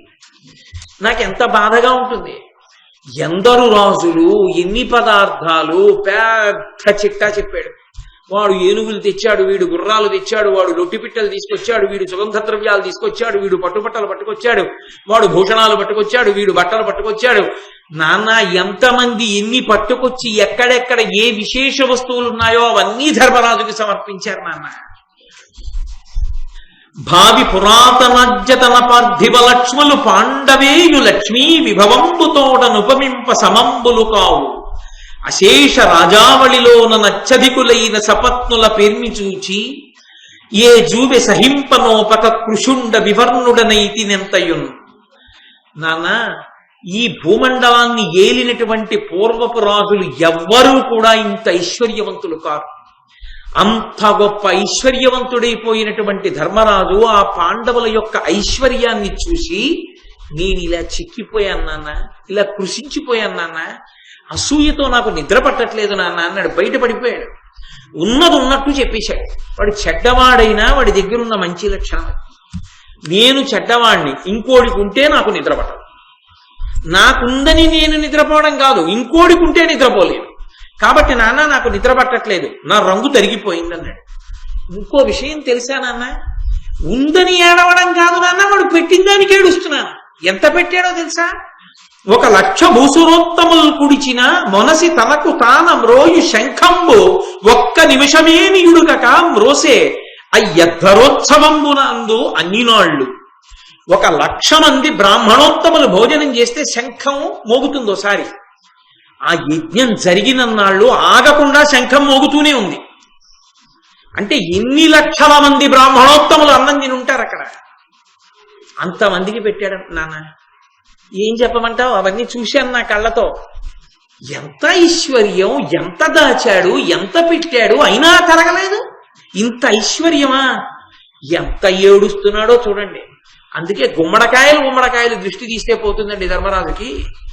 కాబట్టి ధరణి హరిశ్చంద్రుడు భాసురయశుడై చేసే రాజసూయంబు అదియున్ సరికాదని ఏ భగతును సురుచిర విభవమున పాండుసుతు యజ్ఞముతో. హరిశ్చంద్రుడు ఎప్పుడో రాజసూయ మహాయాగం చేశాడంటారు కానీ నాన్న, అసలు ధర్మరాజు చేసినటువంటి రాజసూయ మహాయాగంతో పోలిస్తే హరిశ్చంద్రుడు చేసినటువంటి యాగం పెద్ద లెక్కలోకి రాదు. అంత గొప్పగా చేశాడు నాన్న. అభిషిక్తుడైన యమరాజసుతనకు సాత్యకి మౌక్తిక ఛత్రమొప్ప పట్టే భీముండును పార్థుండు మణిహేమదండ చామర యుగధారులైరి కమలనాభుండును కవలును ద్రుపద దేశపుత్రుండు భూమిపతుల మూర్ధాభిషిక్తుల మృక్కించుచుండిరి దర్పంబు వెలయంగా దాని చూచి ఏను మొదలగా మహీపతులెల్లను దీప్తి తెరిగియుండా తివిరి మమ్ము నగిరి కృష్ణ పాండునందన ద్రౌపది సాత్యకులు గరంబు సంతసమున. తన పని తాను సాధించుకోవడానికి ఎన్ని అబద్ధాలాడతాడో దుర్యోధనుడు, ఇది ప్రబల సాక్ష్యమి పంచం. ఇందులో అన్నాడు, అభిషిక్తుడైన ఈ యమరాజసు తనకు సాత్యకి మౌక్తిక ఛత్రమొప్ప పట్టే. ఆ ధర్మరాజు గారు అవబృధ స్నానం చేశాడు. యజ్ఞయాగాది క్రతువులు చేస్తే అతి పవిత్రమైనటువంటి స్నానం అది. అవబృధం చేశారు అంటే వారికి ఒక ప్రత్యేకమైనటువంటి గౌరవం ఉంటుంది. అవబృధ స్నానం చేసినటువంటి వారు ఎక్కడికైనా వెళ్ళారనుకోండి, వారు అవబృధం చేసిన వారండే, వారిని ముందు కూర్చోపెట్టండి అంటారు. అంటే అంత అనుష్ఠాన బలంతో అంతంత పెద్ద పెద్ద యజ్ఞయాగాది క్రతువులు చేస్తే చిట్ట చివర కూర్చోపెట్టి ఆ దంపతులకి కలశతో నీళ్లు పోస్తారు. మంత్రపూరితమైనటువంటి కలశలతో అభిషేకం చేస్తారు. ఆ స్నానానికి అవబృధ స్నానం అని పేరు. అటువంటి అవబృధ స్నానం చేసిన తరువాత సాత్యకి కృష్ణుడి పక్కన ఉంటాడు ఎప్పుడు. ఆయన పాండవ పక్షపాతి. ఆ సాత్యకి ఛత్రం పట్టుకున్నాడు నాన్న. భీముండును పార్థుండు మణిహేమదండ చామర యుగధారులైరి. ఒక పక్క భీమసేనుడు, ఒక పక్క అర్జునుడు బంగారు కొమ్ములతో ఉన్నటువంటి చామరాల్ని పట్టుకుని వీచారు ధర్మరాజుకి. కమలనాభుండును కవలును ద్రుపదేశ పుత్రుండు వేర్వేర భూమిపతుల మూర్ధాభిషిక్తుల మృక్కించుచుండిరి. వరుస క్రమంలో నించుని దర్శనం చేసుకుని ఒక్కసారి ఆయన కాళ్ళకి నమస్కారం చేసుకుంటామండి అని వరుస క్రమంలో వస్తున్న రాజులు తోసుకుంటుంటే, ఒక పక్క కృష్ణుడు నిలబడి, ఒక పక్క నకుల సహదేవులు నిలబడి, ఒక పక్క ద్రుపదుని యొక్క కుమారుడు దృష్టజ్యుమ్నుడు నిలబడి, వీళ్ళందరూ కలిసి ఆ రాజుల్ని తోసుకోకండి ఒక్కొక్కళ్ళని తీసుకెళ్లి ధర్మరాజు కాళ్ళకి దండం పెట్టిస్తే వాళ్ళ కిరీట కాంతుల చేత ధర్మరాజు యొక్క పాదములు ప్రకాశించి వాళ్ళు కప్పాలు కడుతుంటే, రత్నాలు ఇస్తుంటే, నేను పళ్ళాలు అందుకని పక్కకు అందిస్తుంటే నాన్న ఏం జరిగిందో తెలుసా?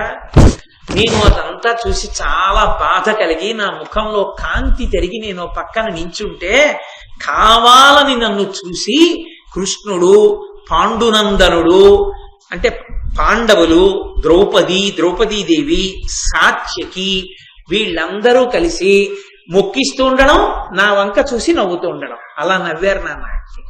తండ్రికి ఎలా ఉంటుంది? అసలు పుత్రవ్యామోహం. అలా నవ్వారా వాళ్ళు రాజసూయంలో? అలా నవ్వితే నిజంగా భీష్మాదులు ఒప్పుకుంటారా? అసలు నవ్వితే భీష్మాదులు ఒప్పుకోవడం అలా ఉంచండి. అలా పరిహాసాస్పదంగా నవ్వేటటువంటి అత్యంత అల్పమైన సంస్కారము కలిగినటువంటి వాళ్ళ అంటే వాళ్ళు నవ్వారన్న మాటని భారతంలో దుర్యోధనుడు ఎన్నో మార్లు చెప్పాడు. ఒక్కొక్కసారి చెప్పినప్పుడు ఒక్కొక్కళ్ళ పేరు కలిపాడు, ఒక్కొక్కళ్ళ పేరు తీసేశాడు. ఒక్కొక్క సందర్భాన్ని కలిపాడు, ఒక్కొక్క సందర్భాన్ని తీసేశాడు. అంటే ఎన్ని అబద్ధాలాడాడు, వాళ్ళు నవ్విన దాన్ని ఎన్ని చోట్ల తీసుకొచ్చాడు. కృష్ణుడు నవ్వాడన్నాడు, సాత్యకి నవ్వాడన్నాడు, ద్రౌపదీదేవి నవ్విందన్నాడు, పాండవులు నవ్వారన్నాడు. ఇంతమంది మమ్మల్ని చూసి నవ్వడమే పనిగా పెట్టుకుని నవ్వారు నాన్న. నన్ను చూసి అసలే పుత్రవ్యామోహం, గుడ్డిరాజు, దానికి తోడు ఇప్పుడు దుర్యోధనుడు చెప్పిన మాటకి తమ్ముడి కొడుకుల మీద కక్ష పట్టుకుంటాడా? పట్టుకోడా? ఖచ్చితంగా కక్ష పట్టుకుంటాడు. అనగుడై 88,000 బ్రాహ్మణ ప్రవరుల బ్రహ్మవిధుల వెలయంగా అల్లిండ్ల నిలిపి ప్రత్యేకంప 30 దాసుల నొప్పనిచ్చి ముదముతో రక్షించు 10,000 ఉత్తమ భూసురులతని అగ్రాసనమునగల ధౌతమయ పాత్రముల ప్రతిదినమును ఉడువను కట్టను తొడువ పూయ అనుభవింపగలుగుటది ఏమి పురుషార్థమయ్యా. కష్టపురుషునట్టు ఒరుల పేర్మి చూచుచుండ పెద్దయునే నోపననిన పతికి ఇట్టులనియ శకుని. ఆ ధృతరాష్ట్రుడితో చెప్తున్నాడు దుర్యోధనుడు, నాన్న 88,000 మంది బ్రాహ్మణుల్ని తీసుకొచ్చి వాళ్ళందరికీ అగ్రహారాలిచ్చి ఇళ్ళిచ్చి మళ్ళీ ఒక్కొక్క బ్రాహ్మణుడికి 30 మంది దాసులనిచ్చి వాళ్ళ జీతభత్యాలన్నీ ధర్మరాజు భరిస్తున్నాడు బ్రాహ్మణ లక్ష్మణి. అంతేకాదు, తాను అన్నం తినేటప్పుడు ఒక్కడు తినడు. తను భోజనానికి కూర్చుంటే అగ్రాసనం మీద బంగారు కంచాలు వేసి ప్రతిరోజు తనతో పాటుగా ఎంతమందిని? భూసురులు 10,000 ఉత్తమ భూసురులు 10,000 మంది బ్రాహ్మణుల్ని తనతో పాటుగా పంక్తిలో కూర్చోబెట్టుకుంటాడు. వాళ్ళందరికీ బంగారు కంచాలు పెట్టించి వడ్డన చేయిస్తాడు. వాళ్ళని ఎత్తు మీద కూర్చోబెట్టి తాను కింద కూర్చుంటాడు. అగ్రాసనం మీద కూర్చోబెట్టి 10,000 మంది బ్రాహ్మణుల చేత బ్రాహ్మణులకు అన్నం పెట్టి వాళ్ళు ఆచమనం చేసి పరిశేచనం చేసి వాళ్ళు తిన్న తర్వాత తాను తింటాడు. నాన్న అనకుడు, పాపం లేనివాడు, చాలా గొప్పవాడు నాన్న ధర్మరాజు, అంత చేస్తాడు. నా కర్మ ఏమిటో తెలుసా నాన్న? అది చూసి వాత్సలేదు. అది నా బాధ. చూసేశాను నాన్న చూడకూడనివి, ఇంకెక్కడ నిద్రపోతా? వివశుణ్ణైపోయా, నీరసపడిపోయా, వివర్ణుణ్ణైపోయా, ఇంకా నాకు ఒంట్లో ఓపిక లేదు. ఇక నేను ఓపిక పొందాలి అంటే ఒక్క మార్గం ఉంది నాన్న, నువ్వే నన్ను రక్షించాలి అని కాళ్ళ మీద పడ్డాడు. ఎవరు మాట్లాడాలి? ధృతరాష్ట్రుడు మాట్లాడాలి. చిత్రం ఏమిటంటే, ఇంకేమైనా ధృతరాష్ట్రుడు అంటాడేమోనని ముందరి కాళ్ళకి బంధంగా నువ్వు మామయ్య చేస్తానన్నప్పుడు నువ్వెందుకు చెయ్యవు? ఆ పాటి మామయ్య చేసిన ఉపకారం నువ్వు చేయలేవా అని ధృతరాష్ట్రుణ్ణి నిలదీయడానికి వీలుగా శకుని మాట్లాడుతున్నాడు. భానుప్రభుడకు పాండు మహీనాథాత్తుజు లక్ష్మి ఎల్లను నీకున్నేనపహరించి ఇట్టు ధరానుత మాయాదురోదర వ్యాజమునన్. ఎందుకు దుర్యోధన బాధపడతావు? భానుప్రభుడకు పాండు మహీపతి, సూర్యుడు ఎలా తేజస్సుతో ఉంటాడో అటువంటి తేజస్సు కలిగినటువంటి ధర్మరాజు యొక్క సమస్త రాజ్య వైభవాన్ని, ఐశ్వర్యాన్ని అపహరిస్తా. ధార్మిక ద్యూతంలో కాదు, నా దగ్గర అధర్మ ద్యూతం ఉంది. మాయతో పాచికలు వేస్తా. 3 లోకాల్లో నన్ను మించినవాడు లేడు. ధర్మరాజు అమాయకుడు, తెలియదు, అంత సుశిక్షితుడు కాడు. ఆడడానికి వచ్చి పందెం మీద పందెం ఒడ్డి అన్నీ ఓడిపోతాడు. 1/4 గంటలో ధర్మరాజుకున్న సమస్త వైభవాలు నీవి చేసేస్తాడు.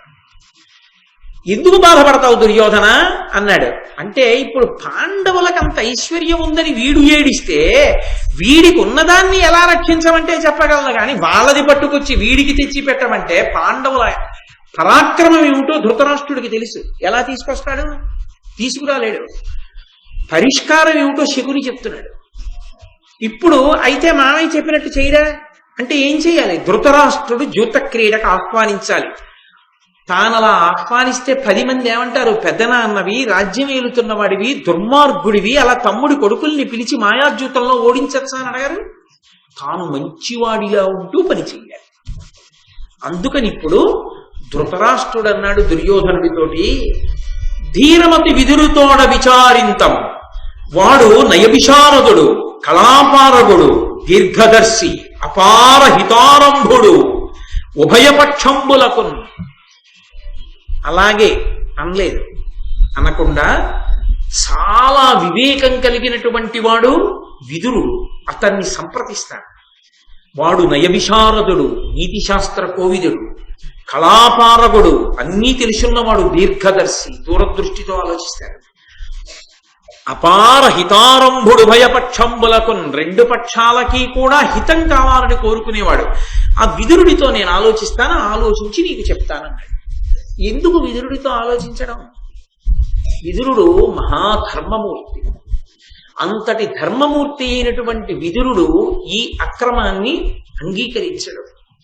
అంగీకరించడని తెలిసినప్పటికీ మరి ధృతరాష్ట్రుడు ఎందుకు విదురుడితో మాట్లాడడం? వినడుగా ఎలాగో విదురుడు తాను చెప్పిన మాట వినడు. మాయాద్యూతానికి విదురుడు ఒప్పుకోడు. తప్పు అలాంటి వద్దు, బుద్ధి ఉందా లేదా నీకు?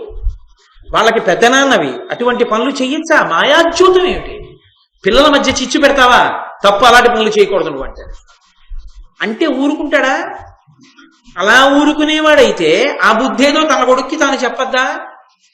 అంటే టక్కరితనం తండ్రిది ఎక్కడిదంటే, మహానీతి విశారదుడైనటువంటి విదురుణ్ణి నేను సంప్రదించాను, విదురుడు వద్దన్నాడు, కానీ ఏదో పిల్లలాడుకుంటానన్నారని ఒప్పుకున్నాను, విదురుణ్ణే పంపించాను తీసుకురమ్మని. నేనేం అబద్ధం ఆడానా?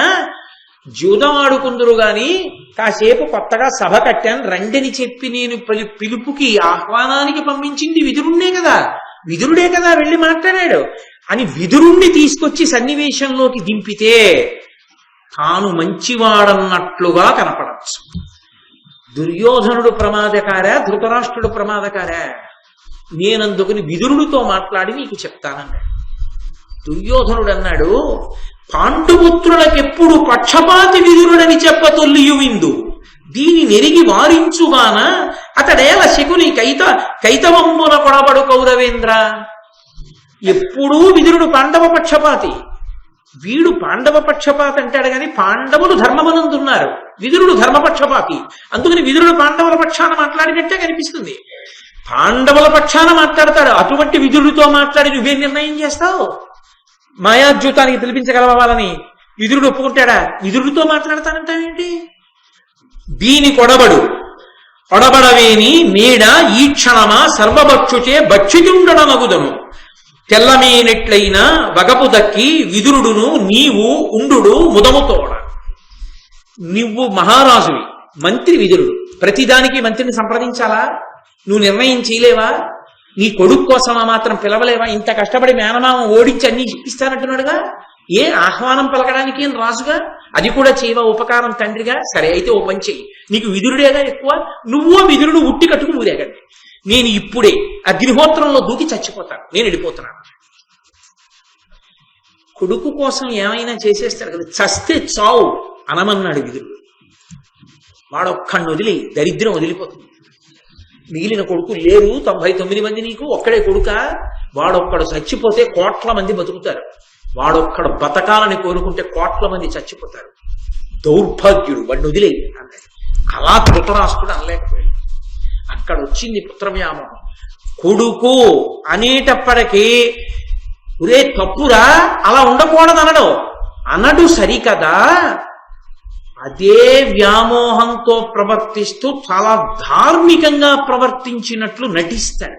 అక్కడుండి ఇబ్బంది. కాబట్టి వెంటనే అన్నాడు, ఉరే అంత పని చేయకురా, నువ్వు కోరుకున్నట్టే చేస్తానరా, పాండవుల్ని తప్పకుండా పిలిపిస్తాను అని 1000 మంది శిల్పుల్ని పిలిచాడు. ఎంత దురాలోచన చూడండి.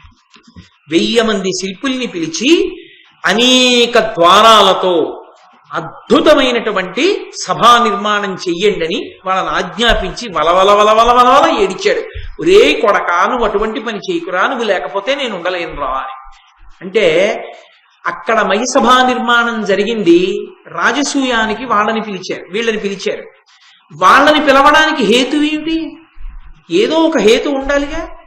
కొత్తగా సభ కట్టాము, చాలా గొప్ప సభ, మణిసభ ఇది, ఓసారి ధర్మరాజు వాళ్ళు వస్తే బాగుంటుందని పిలిపించాడు. గోడలు స్తంభాలు ఎన్నాళ్ళు చూస్తారు మహిసభని చూసిన వాళ్ళు?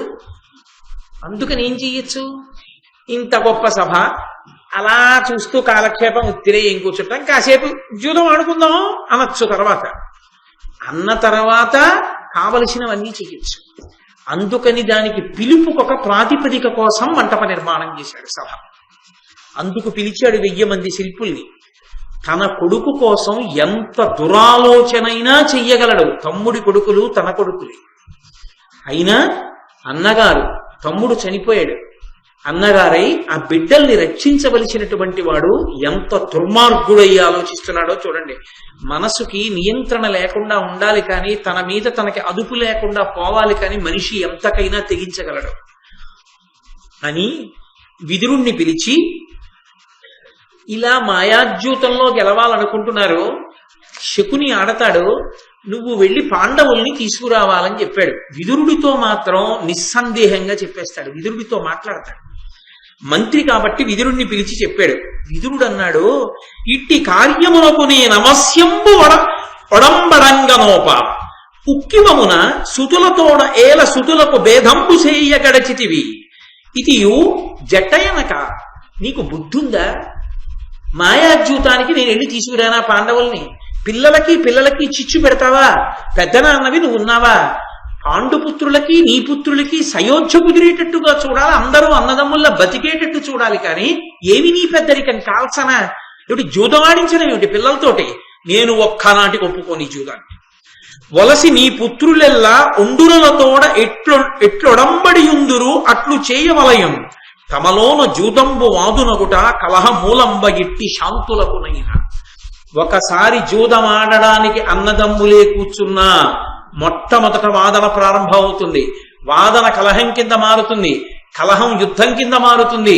జూదం అంటూ మొదలు పెట్టిన తరువాత అది ఎంత ప్రమాదానికి వెడుతుందో ఎవరూ చెప్పలేరు. ఎంతటి శాంతమూర్తులైన వారు కూర్చుని మొదలుపెట్టినా అది క్రీడాద్యూతమే అయినా చిట్ట చివరికి అత్యంత ప్రమాదకరమైనటువంటి స్థితిని కల్పిస్తుంది. అందుకు నా మాట విను, నేను అంగీకరించను.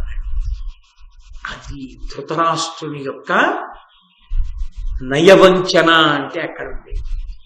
వద్దురా అని చెప్తున్నాడు విదురుడు.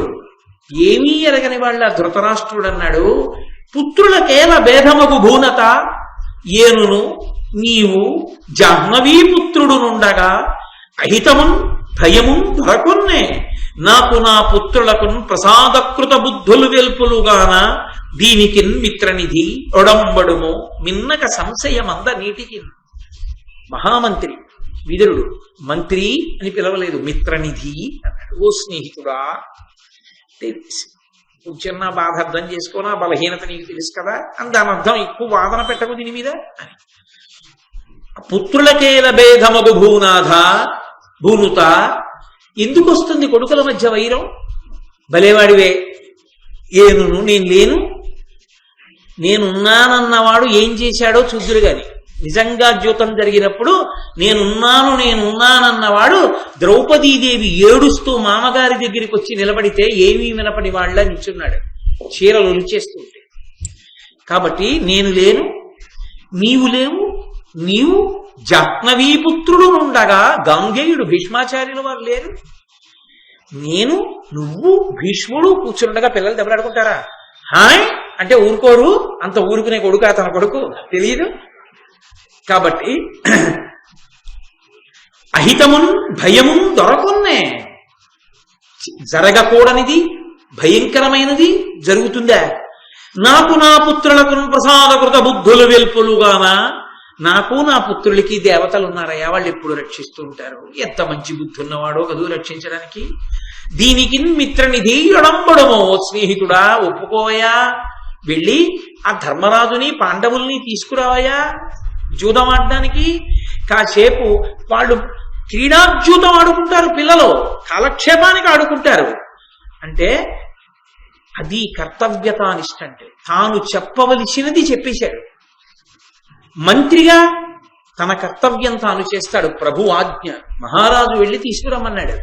అందుకని ధర్మరాజు గారి దగ్గరికి వెళ్ళి తీసుకురావడానికి వెళ్ళవలసిందే విదురుడు. అందుకని ఇప్పుడు వెళ్ళడానికి బయలుదేరుతున్నాడు. బయలుదేరుతూ ఎందుకైనా మంచిదని ఒక్కసారి భీష్మాచార్యుల వారి దగ్గరికి వెళ్ళాడు. వెళ్ళి ఇలా శకుని మాయాద్యూతం ఆడడానికి సిద్ధపడుతున్నాడు, పాండవుల్ని వెళ్ళి నన్ను తీసుకురమ్మంటున్నాడు ధృతరాష్ట్రుడు, ఇది ప్రమాదకరం కాదా అని అడిగాడు. భీష్ముడు అన్నాడు, ఖచ్చితంగా ప్రమాదకరమే. ధృతరాష్ట్రుడిటువంటి నిర్ణయం చేసి ఉండకూడదు, నువ్వేం చెప్పావు? వద్దని చెప్పాను. ధృతరాష్ట్రుడు ఏం చెప్పాడు? వెళ్ళి తీసుకురమ్మని చెప్పాడు. నువ్వున్నావు, నేనున్నాను, తానున్నానని చెప్తున్నాడు. పైగా రాస పదవిలో కూర్చున్నవాడు చేసిన నిర్ణయాన్ని గౌరవించాలి. అది వాళ్ళ కర్తవ్యం. తన కంటి ముందు తాను పెంచిన వంశాన్ని తాను త్రుంచలేడు భీష్ముడు. అందుకని సరేనన్నాడు. బయలుదేరాడు విదురుడు. ఇక వెళ్ళి తీసుకురావాలి, మానసికంగా సిద్ధపడుతున్నాడు. లోపల కడుపులో బెంగ ధృతరాష్ట్రుడికి. ఏమిటి బెంగ? ఇవాళ మాయాద్యూతం ఆడతారు, సామ్రాజ్య వైభవాన్ని లాగేస్తారు, బానే ఉంది. కానీ పాండవుల తేజస్సు ఏమవుతుంది? పాండవుల పరాక్రమం ఏమవుతుంది? లోకం ఏమంటుంది? వీళ్ళు ఎటు తిరిగి ఎటొచ్చి పాండవులు తిరగబడితే అస్తమానం ఆడతారా జూదం? యుద్ధ భూమిలో నిలబడితే నా కొడుకులు ఏమైపోతారు తెలియదా? అధర్మం ఉన్న చోట విజయం ఉంటుందా? ఉండదు. కాబట్టి ఏమైపోతుంది? వాళ్ళది తనది కావడం కాదు, తనది వాళ్ళదవుతుంది. పాండవులది అయిపోతుంది రాజ్యం అంతా. తన పుత్రులందరూ నశించిపోతారు. అందుకని కడుపులో బెంగ. మంచి పని కోసం బెంగ కాదు, ఎప్పటికైనా తన వాళ్ళు నశించిపోతారేమో పాండవుల చేతిలోని బెంగ. అందుకని ఏకాంతంలో సభా నిర్మాణం అయిపోయాక దుర్యోధనుడిని పిలిచాడు. పిలిచి, జూదమిదియేలా దీనను భేదము మీలోన పుట్టు పెలుచన యుష్మద్వేదనము చేసి ఎగ్గును ఉత్పాదిల్లు ధరిత్రి ప్రజకు భయజననంబై. ఒరే దుర్యోధనాన్ని చెప్పిన మాట వినరా? ఎందుకు వచ్చిన జూదంరా? ఈ జూదం వల్ల మీకు తగువులు వస్తాయిరా, ఆ తగువు వల్ల భేదభావాలు వస్తాయిరా, దానివల్ల యుద్ధం వస్తుందిరా, యుద్ధం వల్ల ప్రజలందరూ పాడైపోతారా అంటున్నాడు. నువ్వేరా పాడైపోయేది? మీ నూరురే చచ్చిపోతారా, నేను ఏడవాలంటే దరిద్రం వదిలిపోయి. అది అండం. ప్రజలకు ఇబ్బంది వస్తుందిరా అంటే కొడుకుతో కఠినంగా చెప్పలేడు, కొడుకుతో గట్టిగా దబాయించి మాట్లాడలేడు. ఎందుకు చెయ్యవలా? చెయ్యి, ధర్మం అది. నీకేం తెలిసని మాట్లాడుతున్నావు? మాట్లాడకెక్కువ అనలేడు కొడుకుని. కొడుకు కోసం నీతి చెప్పడం మానేసి ప్రజలు చచ్చిపోతారు, అందుకు జూదం ఆడొద్దని చెప్పాడు. ఇమ్మహి నీవు పాండవులు ఎప్పటి ఎట్ల పరస్పరానురాగమున ఏలుచున్కి ఇది కార్యము.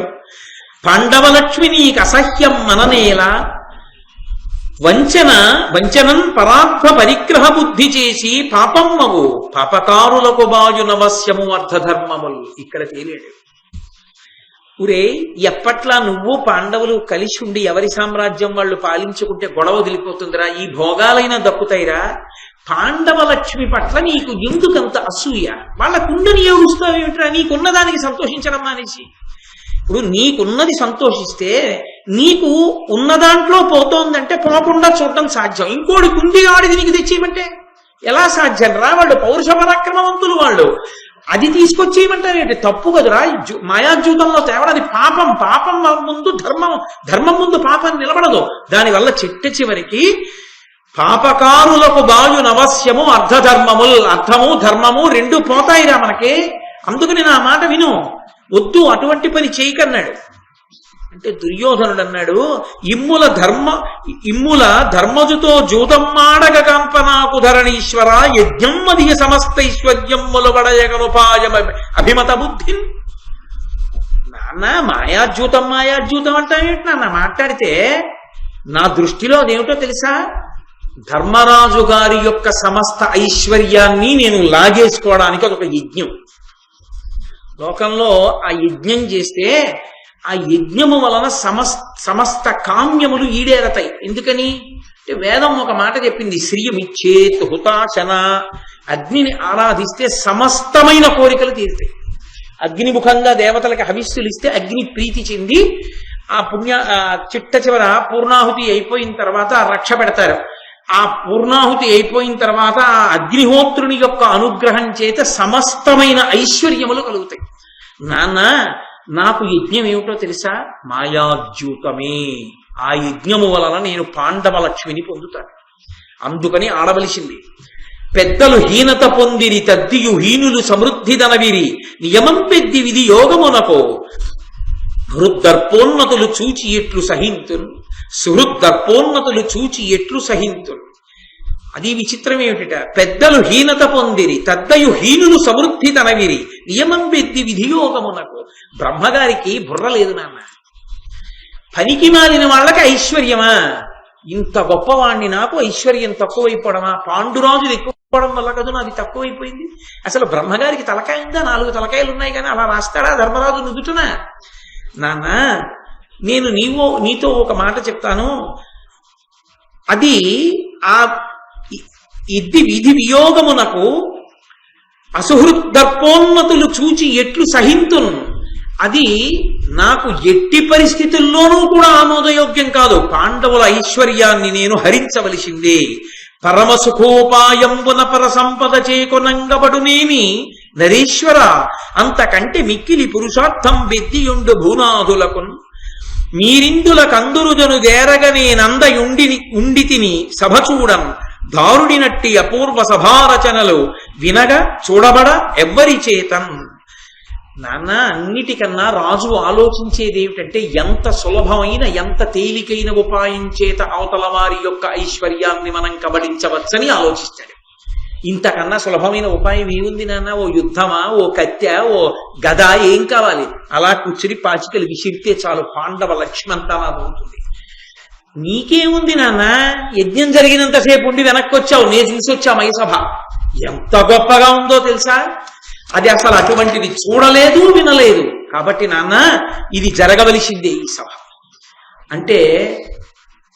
వెంటనే శకుని లేచి దుర్యోధనుడితో అన్నాడు, నాగరథాశ్వ సన్నాహమునర్పక యొడ్డనంబులు తీర్పక ఉభయ సైన్య వీరుల కరముల వివిధాయుధంబుల అన్యోన్య సంఘట్టనారవంబుల సగంగ సంగ్రామమేర్పడ చేయక అక్షము తొలిచి ఏ నశ్రమమున ప్రతిపక్ష తతుల సంపదలు జయించి నీకిచ్చెద వగవంగనేల ధర్మరాజు ప్రీతితోడ రావించి అతనితో కడగు జూదమాడ కౌరవేంద్ర ఒండు పాట పాండవోన్నతి వేల్పులకైన నపహరింప నలవి కాదు. ఇది కౌరవులకు పాండవుల యొక్క పౌరుష పరాక్రమాలు ఖచ్చితంగా తెలుసు అనడానికి తార్కాణం. శకుని అన్నాడు, నిజంగా యుద్ధంలో సైన్యాన్ని మోహరించక్కర్లేదు, ఏనుగులు ఘీంకరించక్కర్లేదు, గుర్రాలు అరవక్కర్లేదు, భటులు కత్తులతో యుద్ధాలు చెయ్యక్కర్లేదు. నేను నా పాచికలు ఇలా దొర్లిస్తాను అంతే, అటు రాజ్యం ఇటు వచ్చేస్తాను. ఎందుకంటావేమో, ఇలా కాకుండా అలా కూడా తెచ్చుకోవచ్చుగా అంటావేమో దుర్యోధన అంటే. మాట్లాడుతున్నది దుర్యోధనుడితో, చెప్తున్నది ధృతరాష్ట్రుడితో. అక్కడేగా ఉన్నాడు, మరి ధృతరాష్ట్రుడికి ఎందుకు చెప్పడం అంటే, శకునికి ధృతరాష్ట్రుడు అంటే భయం, అంత చొరవలేదు, మాట్లాడదు బావగారు. దుర్యోధనుడితో మాట్లాడి ఆ సమయానికి ఏది మాట్లాడాలో అది మాట్లాడి ధృతరాష్ట్రుడికి మార్గం లేని స్థితిని కల్పిస్తాడు, దుర్యోధనుడిలో అగ్ని పెంచుతాడు. కాబట్టి ఇలా పాచికలు వేస్తాను, అలా సామ్రాజ్యం ఇటు వచ్చేస్తుంది. ఎంత తేలిగ్గా వస్తుంది. యుద్ధం చేసి కూడా సాధిస్తానంటావేమో దుర్యోధన, నువ్వు కాదు దేవతలు కూడా గెలవరు పాండవులు. కాబట్టి ఉన్నదొక్కటే మార్గం, పాండవుల రాజ్యం నీదైతే తప్ప నువ్వు బ్రతకలేనంటావా? మాయాద్యూతం ఒకటే. లేదు యుద్ధం చేస్తానంటావా? మనందరం చచ్చిపోవడం ఒకటి, మనది కూడా పాండవులది అవుతుంది. కాబట్టి నీకు వాళ్ళ రాజ్యం కావాలంటే మాయాద్యూతము వినా మార్గము లేదు. ఇప్పుడు మంకు పట్టెవరికి పెరిగిపోతుంది, ఆడవలసిందే, ఆహ్వానించవలసిందే అని దుర్యోధనుడిలో పెరిగిపోతుంది. అందుకని దుర్యోధనుడు అన్నాడు, విదురమతంబు పాండవేయ హితార్థంబు వాని బుద్ధి నెడగవలవా అన్యపక్షపాత బుద్ధి పరుగుచునుండెడు వట్టి వాని నప్తుడనగనగునే. ఏమిటి నాన్న, విదురుడు చెప్పాడు విదురుడు చెప్పాడు ఆలోచించంటావు. మనం ఒక పని చేసేటప్పుడు మనం ఎలా చేద్దాం అనుకున్నామో అలా చెయ్యాలి తప్ప మనం ఎలా అనుకున్నామో దాన్ని విడిచిపెట్టి ఎవడో ఎలా అనుకున్నాడో అలా చేయడం ఏమిటి? విదురుడు పాండవ పక్షపాతి, ఎందుకని పాండవులకు అనుకూలంగా మాట్లాడతాడు. మనం ఏమనుకున్నామో అది విడిచిపెట్టి విదురుడు పాండవ పక్షపాతిగా మాట్లాడిన దాన్ని దృష్టిలో పెట్టుకుని దానికి అనుకూలంగా చేసి పాండవులను ఉద్ధరిద్దాం అనుకుంటున్నావా? ఏం మాకు ఉపకారం చేయవా? ఆడవలసిందే మాయాద్యూతం, నువ్వు పిలిపించవలసిందే ధర్మరాజుని పాండవుల్ని అన్నాడు. అంటే వెంటనే అనగా సుహృద్యూతం ఇందు పునరింతము పృథువోకయునగు అని, మేం కేవలంగా ఏమి తోచదు కదా, ఆడదాంకాసేపు మాయాద్యూతం అంటాం. లొంగిపోతాడు దుర్యోధనుడు. ధర్మరాజు ఈ సభామంటపానికి పిలిచి కాలక్షేపానికని మొదలు పెడతాం, సమస్తం లాగేస్తాం. అందరూ సాక్ష్యంగా ఉంటారు. మా క్రీడాజ్యూతం కదా, ఏదో పిల్లలు ఆడుకుంటున్నారు కదా అనుకుంటారు.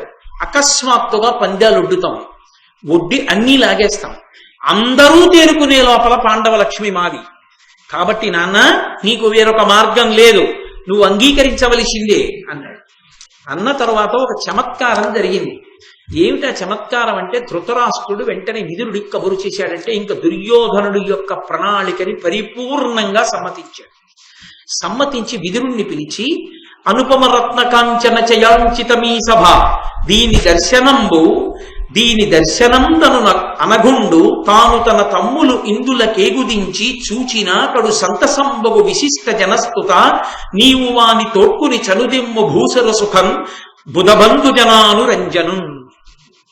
ఈ సభ చూస్తే ధర్మరాజు చాలా సంతోషిస్తాడయా, ఈ మణిసభ నిర్మాణం చేశాను, అందుకని ఈ సభ చూడ్డానికి వెళ్ళి తీసుకురా అంటే, ఇప్పుడు విదురుణ్ణి కూడా మెల్లిగా మాయలోకి దింపడం మొదలుపెట్టాడు. మాయాద్యూతానికి అని పిలవట్లేదు, ఈ సభ చూడ్డానికి రమ్మను తన తమ్ములతో వస్తాడు. వస్తే తర్వాత ఏదో కాలక్షేపం చేస్తారు వాళ్ళు సంతోషంగా. నువ్వు వెళ్ళి మంచి రథం కట్టుకుని తీసుకురా వాళ్ళని అంటే బయలుదేరాడు. బయలుదేరి వెళ్ళి విదురుడు ధర్మరాజు గారి యొక్క అంతఃపుర ప్రవేశం చేశాడు. విదురుణ్ణి తీసుకొచ్చి ధర్మరాజు కూర్చోపెట్టి బాగున్నారా, కుశల ప్రశ్నలు వేశాడు. మా పెదనాన్నగారు ధృతరాష్ట్రుడు ఎలా ఉన్నాడు, మా తాతగారు భీష్మాచార్యుల వారు ఎలా ఉన్నారు, గురువు గారు ద్రోణాచార్యుల వారు ఎలా ఉన్నారు, అన్ని కుశల ప్రశ్నలు అయ్యాయి. విదురుడు ఉన్న మాట ఉన్నట్టు చెప్పాడు. అక్కడ ద్యూత క్రీడ జరగబోతోంది, దానికి నిన్ను ఆహ్వానించాడు. అది ఖచ్చితంగా మాయాద్యూతం. నిన్ను నీ తమ్ముళ్లతో కలిసి రమ్మని సభామంటపానికి ఆహ్వానిస్తున్నాడు, కానీ ద్యూత క్రీడ కొరకే. ధర్మనందన, నువ్వు బయలుదేరి రా అనగానే ధర్మరాజు గారు అన్నాడు, పుత్రవత్సలుడు విచిత్ర వీర్యాత్మజుడు ఆర్యుండు ధృతరాష్ట్రుడు ఆదరించి నిన్ను వినియోగించి నన్ను తోడ్కొని తేర, నీవు వచ్చితి నిమ్మితోడ లలితాపూర్వ సభావలోకనంబునయందు జూదంబు కార్యం చెప్పుమా, జూదంబు కథమన భేదంబు కాకుండా నేరదు మాలోన, నీ నియోగమనగా మా కలంఘ్యమైనట్లు ధృతరాష్ట్రు పనుపుసేయ నీకు పాడి ఎదియా అనుచు విధినియుక్తుండయి అప్పుడు విదురుతో ఏగ నిశ్చయించి ఇందుకులుడు. ఆయన అన్నాడు, ధర్మరాజు మహానుభావుడు విచిత్ర వీర్యుని యొక్క కుమారుడైనటువంటి మా పెదనాన్నగారు ధృతరాష్ట్రుడు సంతోషంగా ఉన్నాడా? నన్ను తీసుకురమ్మని నిన్ను పంపించాడు ధృతరాష్ట్రుడు, నీవు నన్ను తీసుకెళ్ళడానికి వచ్చావు. ఒక్క ప్రశ్న అడుగుతాను, చెప్పు. లలితాపూర్వ సభావలోకనంబునయందు జూదంబు కార్యంబె చెప్పుమా. సభకి పిలుస్తున్నది, అక్కడ కట్టిన సభని చూడ్డానికి పిలుస్తున్నది, మాతో జూదం ఆడడానికి పిలుస్తున్నారు. నిజం చెప్పండి, జూదంబు కథమన భేదంబు కాకుండా నేరదు మాలోన. ఆ జూదం వల్ల మా మధ్య భేదాలు వస్తాయి. దానివల్ల ఏమవుతుంది నేను చెప్పక్కర్లేదు, మీకు తెలుసు. అంత ప్రమాదం జరుగుతుంది. నీ నియోగం అనగా మా కలంఘ్యమైనట్లు. కానీ వచ్చిన వాడివి నువ్వు, నీ ఆహ్వానాన్ని మేం కాదనలేం, బయలుదేరొస్తాం. ఎందుకని? ధృతరాష్ట్రుడు పంపితే వెళ్ళననడం నీకెలా సాధ్యం కాదో, నువ్వొచ్చి పిలిస్తే రాను అనడం మాకు అలా సాధ్యం కాదు. అందుకని వస్తాను అని విధి చేత ప్రేరేపింపబడినటువంటి వాడై ధర్మరాజు గారు తన తమ్ముళ్ళైనటువంటి భీమ, అర్జున, నకుల, సహదేవులతో, ద్రౌపదీదేవితో, ధౌమ్యుడితో, ముఖ్యమైనటువంటి సేవకులతో హస్తినాపురానికి బయలుదేరాడు. ఇక్కడ ఒక పెద్ద ప్రశ్న. ధర్మరాజు గారికి తెలుసు ఆడబోయేది మాయాద్యూతం అని తెలుసు. మాయాద్యూతం ఆడితే మనం అన్ని ఓడిపోతామని తెలుసు. ఓడిపోయిన తర్వాత కలహం వస్తుందని తెలుసు. కలహం ఎక్కడికెడుతుందో చెప్పలేమని తెలుసు. జూదం ఆడకూడదని తెలుసు. అది మంచి ఆట కాదు, అలా ఆడకూడదు. అది అందున ప్రత్యేకించి భూమిపతులకు అటువంటి క్రీడ యుక్తమైనది కాదని తెలుసు. ఆడుతున్నది క్రీడాద్యూతం కాదు, మాయాద్యూతం అని కూడా తెలుసు. ఇన్ని తెలుసున్న ధర్మరాజు గారు మరి ఎందుకు వెళ్ళినట్టు? వెళ్ళినవాడు తన తమ్ముళ్లనో సైన్యంతోటో వెళ్లకుండా తమ్ముళ్ళని తీసుకెడుతూ ద్రౌపదీదేవిని కూడా ఎందుకు తీసుకెళ్ళినట్టు? ధౌమ్యుడితో వెడుతూ చాలా తక్కువ పరివారంతోనే ధర్మరాజు గారు ఎందుకు వెళ్ళినట్టు? ధర్మరాజు గారికి తెలియదా ఈ విషయం? మరి ఇంత ప్రమాదం జరుగుతుంది అన్న విషయాన్ని సూచనప్రాయంగా విదురుడితో చెప్పిన ధర్మరాజు గారు నేను రాను అని ఎందుకు అనకూడదు? నేను రాను ఎందుచేత అంటే అది ఆడవలసిన క్రీడ కాదు తండ్రి, మీరు పిలవకూడదు దానికి, అందుకని నేను ఆ ఆహ్వానాన్ని తిరస్కరించానని చెప్పండి అని చెప్పచ్చు. కానీ ఆయన చెప్పలేదు. చెప్పకుండా నిన్ను ధృతరాష్ట్రుడు పంపితే వచ్చినట్లు అన్నాడు. ధృతరాష్ట్రుడి పలుపున విదురుడు రావడం ఉద్యోగ ధర్మం. అక్కడ మంత్రి, ఆయన రాజు. కానీ ఇక్కడ వీళ్ళిద్దరి మధ్య ఉన్న అనుబంధం అది కాదు, తండ్రి కుమారుల అనుబంధం. అతనికి తెలుసున్నప్పుడు అలా వెళ్ళకూడదు, విడితే ప్రమాదం జరుగుతుంది అని స్ఫుటంగా తెలుసున్నప్పుడు ధర్మరాజు గారు ఏ కారణానికి వెళ్ళాడు? వెళ్ళిన వాడు మౌనంగా ఏమీ మాట్లాడకుండా ఏదో ఇంట్లో గరిటిచ్చేసినట్టుగా సమస్తాన్ని కోల్పోయాడు. ఎందుకు అలా జరిగింది భారతంలో? అసలు ధర్మరాజు గారు వెళ్ళడానికి ఏది ప్రబల కారణం వెనక? ఎంత ప్రబలమైన కారణం ఉంటే ధర్మరాజు వెళ్ళాడు? లేకపోతే కేవలము జూతమునందు ఆయనకు ఉండేటటువంటి అనురక్తితో ఆ ఆట ఆడకుండా ఉండలేక దాని మీద ఉండేటటువంటి ఉత్సాహంతో ఎంత అధర్మమని తెలిసినా కూడా, ఎంత ప్రమాదమని తెలిసినా కూడా నేను రాను అని అనలేక బలహీనతకి లోనైపోయి గబగబా వెళ్ళిపోదామని, అందుకే మిగిలిన వాళ్ళని పిలవకుండా తన తమ్ముళ్ళని భార్యని ధౌమ్యుణ్ణి తీసుకుని బయలుదేరి వెళ్ళిపోయాడా? అసలు ఎలా వెళ్ళినా ధర్మరాజు గారు వెళ్ళడం వెనక మనకి బలమైన కారణం ఈ సందర్భంలో ఇక్కడ చర్చలో కనపట్టలేదు. అంత తేలిగ్గా ఒక్క విషయం విదురుడితో చెప్పి బయలుదేరిపోయాడు. ఏ కారణానికి వెళ్ళాడు ధర్మరాజు గారు? ధర్మరాజు గారు ఏ కారణానికి వెళ్ళారో అందులో ఉన్న పెద్ద రహస్యం ఎక్కడ దాచారో, ఎక్కడ చెప్పారో ఈ విషయాల్ని రేపు ప్రసంగం ప్రారంభం చేస్తూనే చెప్తాను. అది చెప్తే తప్ప నేను తర్వాతి ఘట్టంలోకి వెళ్ళడానికి కుదరదు. ఇప్పుడు చెప్పడం మొదలు పెడితే అది పూర్తవదు. కాబట్టి అప్పుడప్పుడు కొద్దిగా ఉత్కంఠ ఉండాలి కదూ. దానికి ఎందువల్ల అన్నది ఎక్కడుందో ఈ రహస్యం, ఎక్కడ చెప్పబడిందో ఆ చెప్పబడిన రహస్యాన్ని రేపటి రోజు ప్రారంభంలోనే చెప్తా. మొదటి పావు గంట దాటిపోతే మీరు ఇంకోళ్ళని అడిగి తెలుసుకోవాల్సింది. మంగళాశాసన పరై మదాచార్య పురోగమై సర్వైశ్చ పూర్వైరాచార్యై సత్కృతాయాస్తు మంగళం. మంగళం కౌసలేంద్రాయ మహనీయ గుణాత్మనే చక్రవర్తి తనూజాయ సర్వభౌమాయ మంగళం. ఉమాకాంతాయ కాంతాయ కామితార్థ ప్రదాయినే శ్రీగిరీశాయ దేవాయ మలినాథాయ మంగళం.